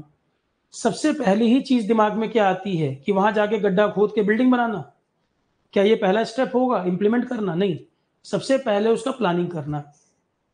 ठीक है, डीपीआर वीपीआर बनती हैं, कई सारी डिटेल प्रोजेक्ट रिपोर्ट्स वगैरह बनती हैं। तो सबसे पहले आप क्या करोगे? प्लानिंग करोगे। रटना तो कुछ नहीं है, जो आप करोगे वही यहां लिखा है। मैं आरोहन का इंस्टीट्यूट ओपन करने जाऊं तो पहले मैं पेपर पेन लेके प्लानिंग तो करूं। तो सबसे पहला स्टेप प्रोजेक्ट मैनेजमेंट का होता है प्लानिंग। ये हो गया याद, सबसे पहले आएगी प्लानिंग। सबसे पहला स्टेप है प्रोजेक्ट की प्लानिंग करना। उसके बाद शेड्यूलिंग करना, कौन कौन सी चीज कब कब होनी है, शेड्यूलिंग करना। सबसे पहले एक प्लान बनाना, फिर चीजों को शेड्यूल करना, शेड्यूलिंग करना। शेड्यूलिंग होने के बाद डिसाइड हो गया क्या क्या कब होना है, कैसे होना है, अब उसका इंप्लीमेंटेशन शुरू करना। तो सबसे पहले प्लानिंग, फिर शेड्यूलिंग, फिर इंप्लीमेंटेशन। सीधे इंप्लीमेंटेशन नहीं, प्लानिंग के बाद इंप्लीमेंटेशन। प्लानिंग करना, प्लान के हिसाब से शेड्यूल करना चीजों को, फिर इंप्लीमेंटेशन शुरू करना। तो सबसे पहले प्लानिंग, फिर शेड्यूलिंग, फिर इंप्लीमेंटेशन। अब इंप्लीमेंटेशन हो गया तो उसके बाद कंट्रोल और मॉनिटरिंग आएगा। प्रोजेक्ट जो इंप्लीमेंट हुआ है, कंट्रोलिंग करना और मॉनिटर करना, नजर तो बनाए रखोगे उस पर। तो प्लानिंग, शेड्यूलिंग, इंप्लीमेंटेशन, उसके बाद कंट्रोलिंग, फिर मॉनिटरिंग। उसके बाद प्रोजेक्ट को कंप्लीशन पूरा हो गया और हैंड ओवर कर देना क्लाइंट को, कि आप बिल्डर थे, कोई प्रोजेक्ट बन रहा था, आपने प्लानिंग किया, कौन कौन से काम कैसे होने, शेड्यूलिंग कर दिया, प्रोजेक्ट को इंप्लीमेंट करना शुरू कर दिया, कंट्रोल करना, मॉनिटर करना चीजों को, फाइनली प्रोजेक्ट पूरा हो गया, क्लाइंट को हैंड ओवर कर दिया। इतने स्टेप्स होते हैं। क्वेश्चन क्या आया था, ऑर्डर में अरेंज करिए स्टेप्स को।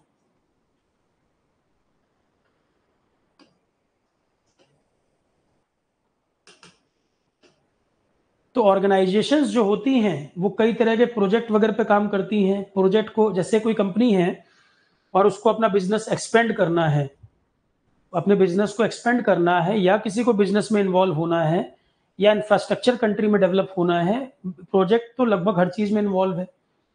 प्रोजेक्ट तो लगभग हर चीज में इन्वॉल्व है। डे टू डे लाइफ में भी आप कुछ चीजें करते हैं, वो भी प्रोजेक्ट का पार्ट है।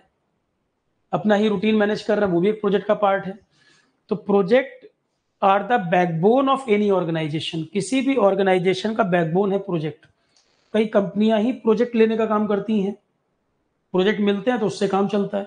आईटी वाली कितनी कंपनियां हैं जो दुनिया भर के प्रोजेक्ट पे काम कर रही हैं, वही उनका बिजनेस मॉडल ही है। तो projects are the backbone of any organisation. Project किसी भी संस्था के लिए बैकबोन की तरह है, since they help to create productive assets. भाई आपने इंफ्रास्ट्रक्चर के प्रोजेक्ट बना दिए बड़े बड़े, इतना ट्रैफिक उस पर आ रहा है जा रहा है, गवर्नमेंट टोल कलेक्ट कर रही है, बड़े बड़े बिल्डर प्रोजेक्ट बना रहे हैं, दुनिया भर का पैसा आ रहा है, रजिस्ट्री लोग करा रहे हैं, तब भी सरकार को पैसा आ रहा है। कोई ऑटोमोबाइल कंपनी प्रोजेक्ट बना रही है, नई डिजाइन की गाड़ियां आ रही हैं, माइलेज बहुत अच्छा है, तो भी पैसा आ रहा है। तो इकोनॉमी से सीधा जुड़ा हुआ है ना, सीधा सीधा इकोनॉमी से जुड़ा हुआ है। और जितने ज्यादा प्रोजेक्ट पे काम होगा, कंट्री की ग्रोथ भी दिखेगी। जितने बड़े प्रोजेक्ट्स होंगे, जितने बड़े काम होंगे, कंट्री की ग्रोथ भी रिफ्लेक्ट होगी।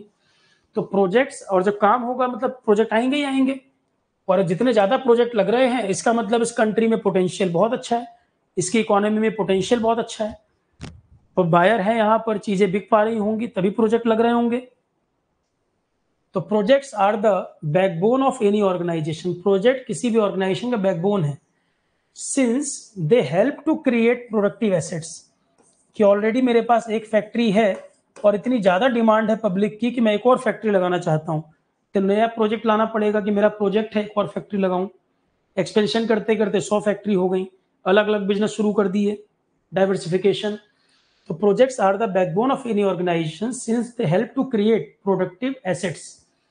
Project offer a challenging environment since they draw the expertise and experience of different persons। यहां एक वर्ड ऐड कर लो, different persons and channelize them towards efficient utilization for the creation of productive assets। Thus project optimize resource utilization and act as prime mover of economic development। जो मैंने समझाया अभी आपको point, यही point मैंने आपको समझाया कि प्रोजेक्ट बैकबोन है इकोनॉमी के भी, ऑर्गेनाइजेशन के भी, क्योंकि ये कई सारी चीजों को क्रिएट कर रहे हैं।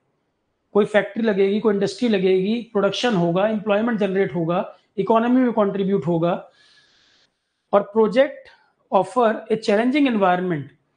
प्रोजेक्ट के लिए आपको एक्सपर्टीज लोग चाहिए, एक्सपीरियंस लोग चाहिए अलग अलग फील्ड के, जिससे कि रिसोर्सेस का एफिशिएंट यूटिलाइजेशन हो पाए। जितनी एक्सपीरियंस टीम होगी, रिसोर्सेस का उतना बेहतर इस्तेमाल कर पाएंगे, टाइम पर प्रोजेक्ट पूरा कर पाएंगे, मनी का वेस्टेज भी कम होगा। और कहीं ना कहीं ये चीजें इकोनॉमिक डेवलपमेंट को भी रिफ्लेक्ट कर रही हैं। यही मैंने अभी समझाया, वो लिखा है। तो projects are the backbone of any organisation since they help to create productive assets. तो project offer a challenging environment since they draw expertise, experience people of different fields, और एफिशिएंट यूटिलाइजेशन हो रिसोर्सेज का। Economic development में country का reflect हो रहा है जिससे। ठीक। Project management as a technique, project management as a technique is assuming greater importance since it aims at optimum utilization of resources। इसी शब्द पे जोड़ दे रहे हैं बार बार। प्रोजेक्ट मैनेजमेंट में सबसे बड़ी एक जो चीज चाहिए वो मैन पावर आपकी इतनी अच्छी हो कि रिसोर्सेस का यूटिलाइजेशन कैसे करना है ऑप्टिमम तरीके से, उसको कर पाए। नहीं तो कभी प्रोजेक्ट टाइम पर पूरा नहीं कर पाएंगे। कई प्रोजेक्ट देखो शुरू होते हैं, रुक जाते हैं, क्योंकि जो डिसाइड हुआ था बजट वगैरह उतने में पूरा ही नहीं कर पाए। और पैसा लगना था, इन्वेस्टर के पास था ही नहीं उतना पैसा, रुक गया प्रोजेक्ट। कई बड़े बड़े प्रोजेक्ट फेल हो गए। तो अगर सही मैनेजमेंट नहीं है तो प्रोजेक्ट फेल हो जाएंगे, जो पैसा गया वो भी गया, और आगे कैपिटल है नहीं कि लगाया जाए। कितने बिल्डर बर्बाद हो गए। ठीक, आए दिन सुनते हो न्यूज। तो project management as a technique, अब जैसे मान लो अगर सही मैनेजमेंट नहीं किया, जल्दबाजी में कोई फ्लाईओवर बना रहा है तो भी दिक्कत, फ्लाईओवर ही गिर जा रहा है। कहीं करप्शन बीच में आ जा रहा है तो प्रोजेक्ट फेल हो जा रहे हैं। मल्टीपल फैक्टर है प्रोजेक्ट के फेल होने के भी। सही मैन पावर नहीं होगी तो भी गड़बड़ हो जाएगा, एक्सपर्ट लोग नहीं होंगे तो भी। पता लगा फ्लाईओवर बनाना है, दो हिस्से को बना के कनेक्ट करना है और दोनों को ऊपर नीचे कर दिया, पूरा फ्लाईओवर बना दिया, सब बन गया, पूरा पैसा लग गया, और जहां पे लास्ट में कनेक्ट करना था वहां लेवल नहीं आ रहा, गड़बड़ हो गया level.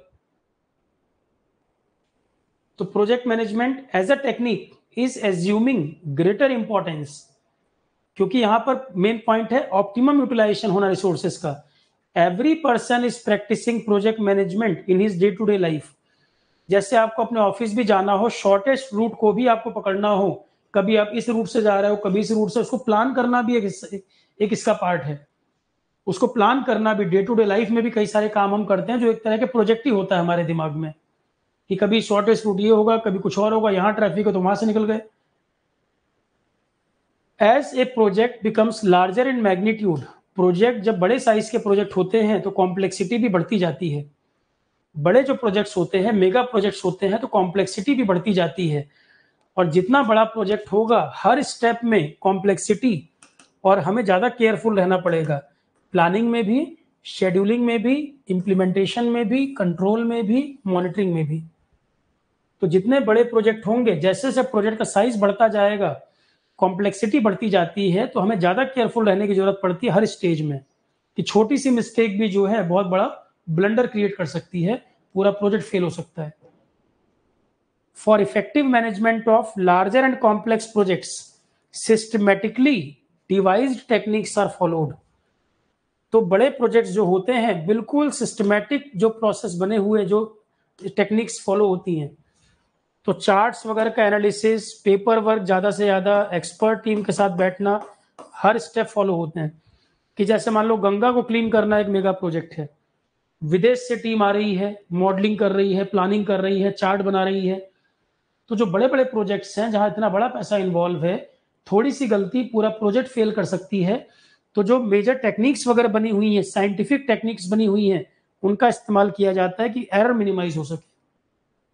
For effective management of larger and complex project, बड़े प्रोजेक्ट्स और कॉम्प्लेक्स प्रोजेक्ट का सही मैनेजमेंट करने के लिए जो ऑलरेडी ग्लोबल लेवल पे जानी मानी टेक्निक्स हैं, वेल एस्टेब्लिश टेक्निक हैं, उनको फॉलो किया जाता है, जिससे एरर के चांस कम हो जाएं। Project management has grown fit into a separate branch of management.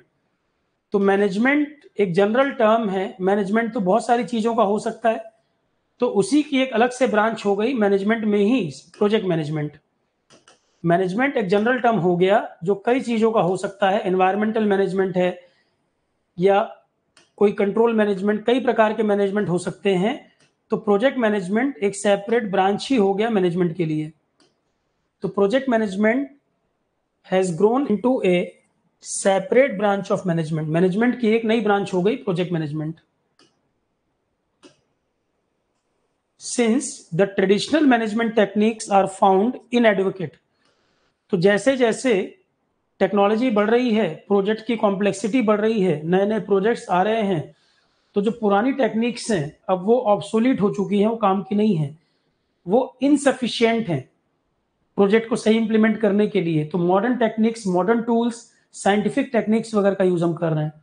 तो प्रोजेक्ट मैनेजमेंट जैसे जैसे प्रोजेक्ट बढ़ रहे हैं या उनकी कॉम्प्लेक्सिटी बढ़ रही है, एक अलग से ब्रांच ही हो गई प्रोजेक्ट मैनेजमेंट। तो प्रोजेक्ट मैनेजमेंट ग्रो कर रहा है मैनेजमेंट की ही एक अलग ब्रांच के तौर पर। ट्रेडिशनल मैनेजमेंट टेक्निक इनसफिशिएंट है इस तरह के प्रोजेक्ट को चलाने के लिए।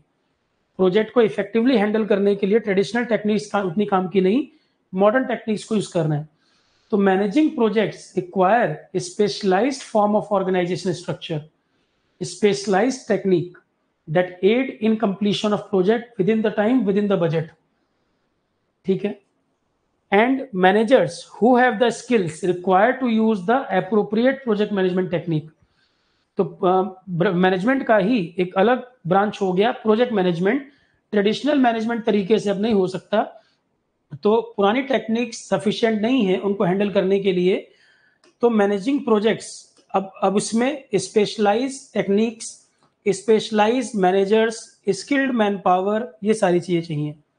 Managing project need specialised form of organisation structure, specialised technique, और टाइम फ्रेम और बजट के अंदर खत्म करना है तो मैनेजर भी स्किल वाले होने चाहिए, टेक्निक प्रॉपर होनी चाहिए।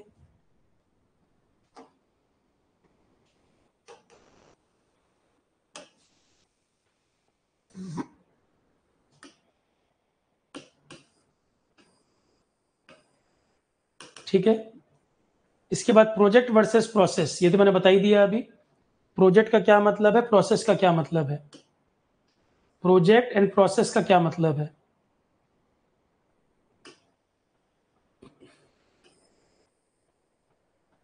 प्रोजेक्ट और प्रोसेस का क्या डिफरेंस है। The activities that people carry out in an organisation, वो प्रोजेक्ट एक्टिविटी भी हो सकती है, प्रोसेस एक्टिविटी भी हो सकती है।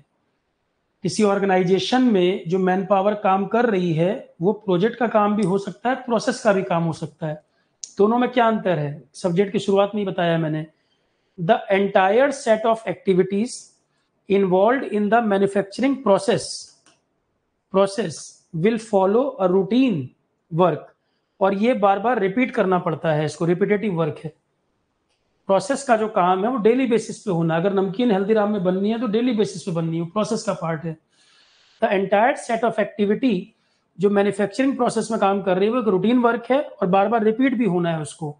ये सारी चीजें ये प्रोसेस का पार्ट होंगी, ये प्रोसेस के दायरे में आती हैं। The entire set of activity involve in the manufacturing process will follow a routine and will get repeated over and over again. इस तरह की एक्टिविटी आपस में इंटर रिलेटेड है, बार बार रिपीट होती हैं एक पैटर्न पर, और ये प्रोसेस के दायरे में आता है। एम्बिट, ये वर्ड लिखा है एम्बिट, एम्बिट मतलब दायरा, ये सब प्रोसेस के दायरे में आते हैं। जबकि प्रोजेक्ट वाले के केस में नॉन रिपीटेटिव वर्क, वही एक कीवर्ड है। तो प्रोसेस के लिए मान लो कोई कंपनी मैन्युफैक्चरिंग प्रोसेस को एक्सपेंड करना चाहता है, हल्दीराम की इतनी डिमांड है कि एक फैक्ट्री पूरा नहीं कर पा रही, वो कह रहे हैं 5 फैक्ट्री और लगानी है, तो प्रोजेक्ट के द्वारा और 5 फैक्ट्री लगेंगी, एक प्रोजेक्ट के द्वारा फिर 5 फैक्ट्री वो लगेंगी। तो प्रोसेस अलग चीज है, प्रोजेक्ट अलग चीज है। Suppose the organisation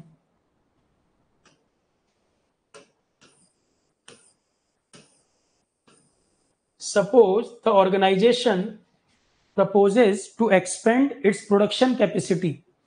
Suppose the organization proposes to expand its production capacity and need additional manufacturing facility. तो उनको क्या करना होगा, अलग से प्रोजेक्ट लगाना होगा। अगर ऑर्गेनाइजेशन को अपनी प्रोडक्शन कैपेसिटी बढ़ानी है, मैन्युफैक्चरिंग बढ़ानी है, तो एक फिर से प्रोजेक्ट की तरफ जाना होगा, नया प्रोजेक्ट शुरू कराना होगा। तो all the activities that are to be performed to complete setting up of the additional production capacity fall under the ambit of project. Additional facility production की बढ़ानी है तो प्रोजेक्ट लगाने होंगे, और ये प्रोजेक्ट एक बार लगेगा और फिर इसमें आपने प्रोसेसिंग शुरू कर दी, ये प्रोजेक्ट लग गया, अब आपने प्रोसेसिंग यहाँ भी शुरू कर दी। तो प्रोसेसिंग एक रूटीन वर्क है, डेली होने वाला वर्क है। प्रोजेक्ट वन टाइम टास्क है। प्रोजेक्ट वन टाइम टास्क है, प्रोसेसिंग उसमें होने वाली डेली एक्टिविटी है। तो thus it can be seen that managing a project is more challenging task। अब आप बताओ, प्रोजेक्ट ज्यादा चैलेंजिंग टास्क है या प्रोसेस? प्रोसेस में तो सारी चीजें प्री डिफाइंड है, सेट हैं, उसी पर काम करना है। प्रोजेक्ट में आपको बहुत सारे चैलेंजेस ऐसे आते हैं जिनके लिए आप पहले से रेडी नहीं हो।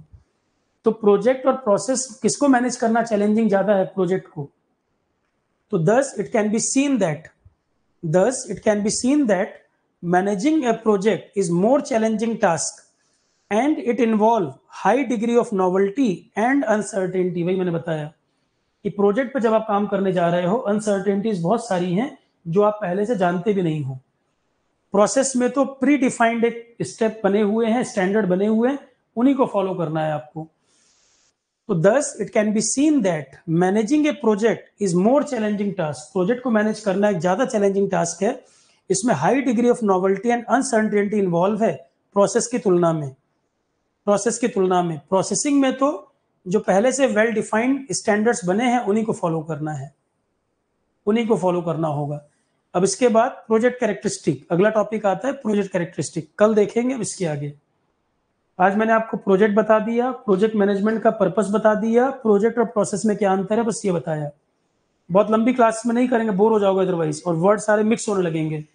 तो आज मैंने सिंपली आपको प्रोजेक्ट क्या होता है, प्रोजेक्ट का मैनेजमेंट क्या होता है, प्रोसेस क्या होता है। अब कल मैं आपको बताऊंगा प्रोजेक्ट की कैरेक्टरिस्टिक, क्या क्या स्टेप्स होते हैं इनमें, क्या क्या स्टेप, इसकी कैरेक्टरिस्टिक में स्टेप कौन कौन से आएंगे, कल हम इसको देखेंगे इसके आगे। तो 2-3 क्लास में फिर स्पीड बन जाएगी, क्योंकि नए टर्म्स हैं, थोड़ा सा फेमिलियर हो जाओगे तब फिर स्पीड बनेगी।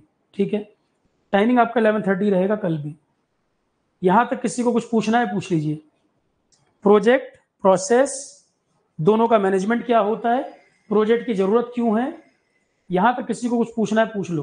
तो आज आप इतनी रीडिंग आज कंप्लीट कर लेना, जितना मैंने बताया है उतनी रीडिंग आज आप आज की आज कंप्लीट कर लेना। डेली बेसिस पे उतना उतना कम कम पढ़ा रहा हूँ, उतना उतना कंप्लीट करते चलोगे तो सब्जेक्ट साथ साथ अच्छी तरह से खत्म हो जाएगा। इसको बैकलॉग में मत डाल देना, तो बाद में समझ ही नहीं आएगा क्या बताया। जितना मैं जिस दिन बताऊं वो वीडियो और उतने थ्योरी तक सेम डे का कंप्लीट करते चलो। ठीक है, चलो class, thank you all of you.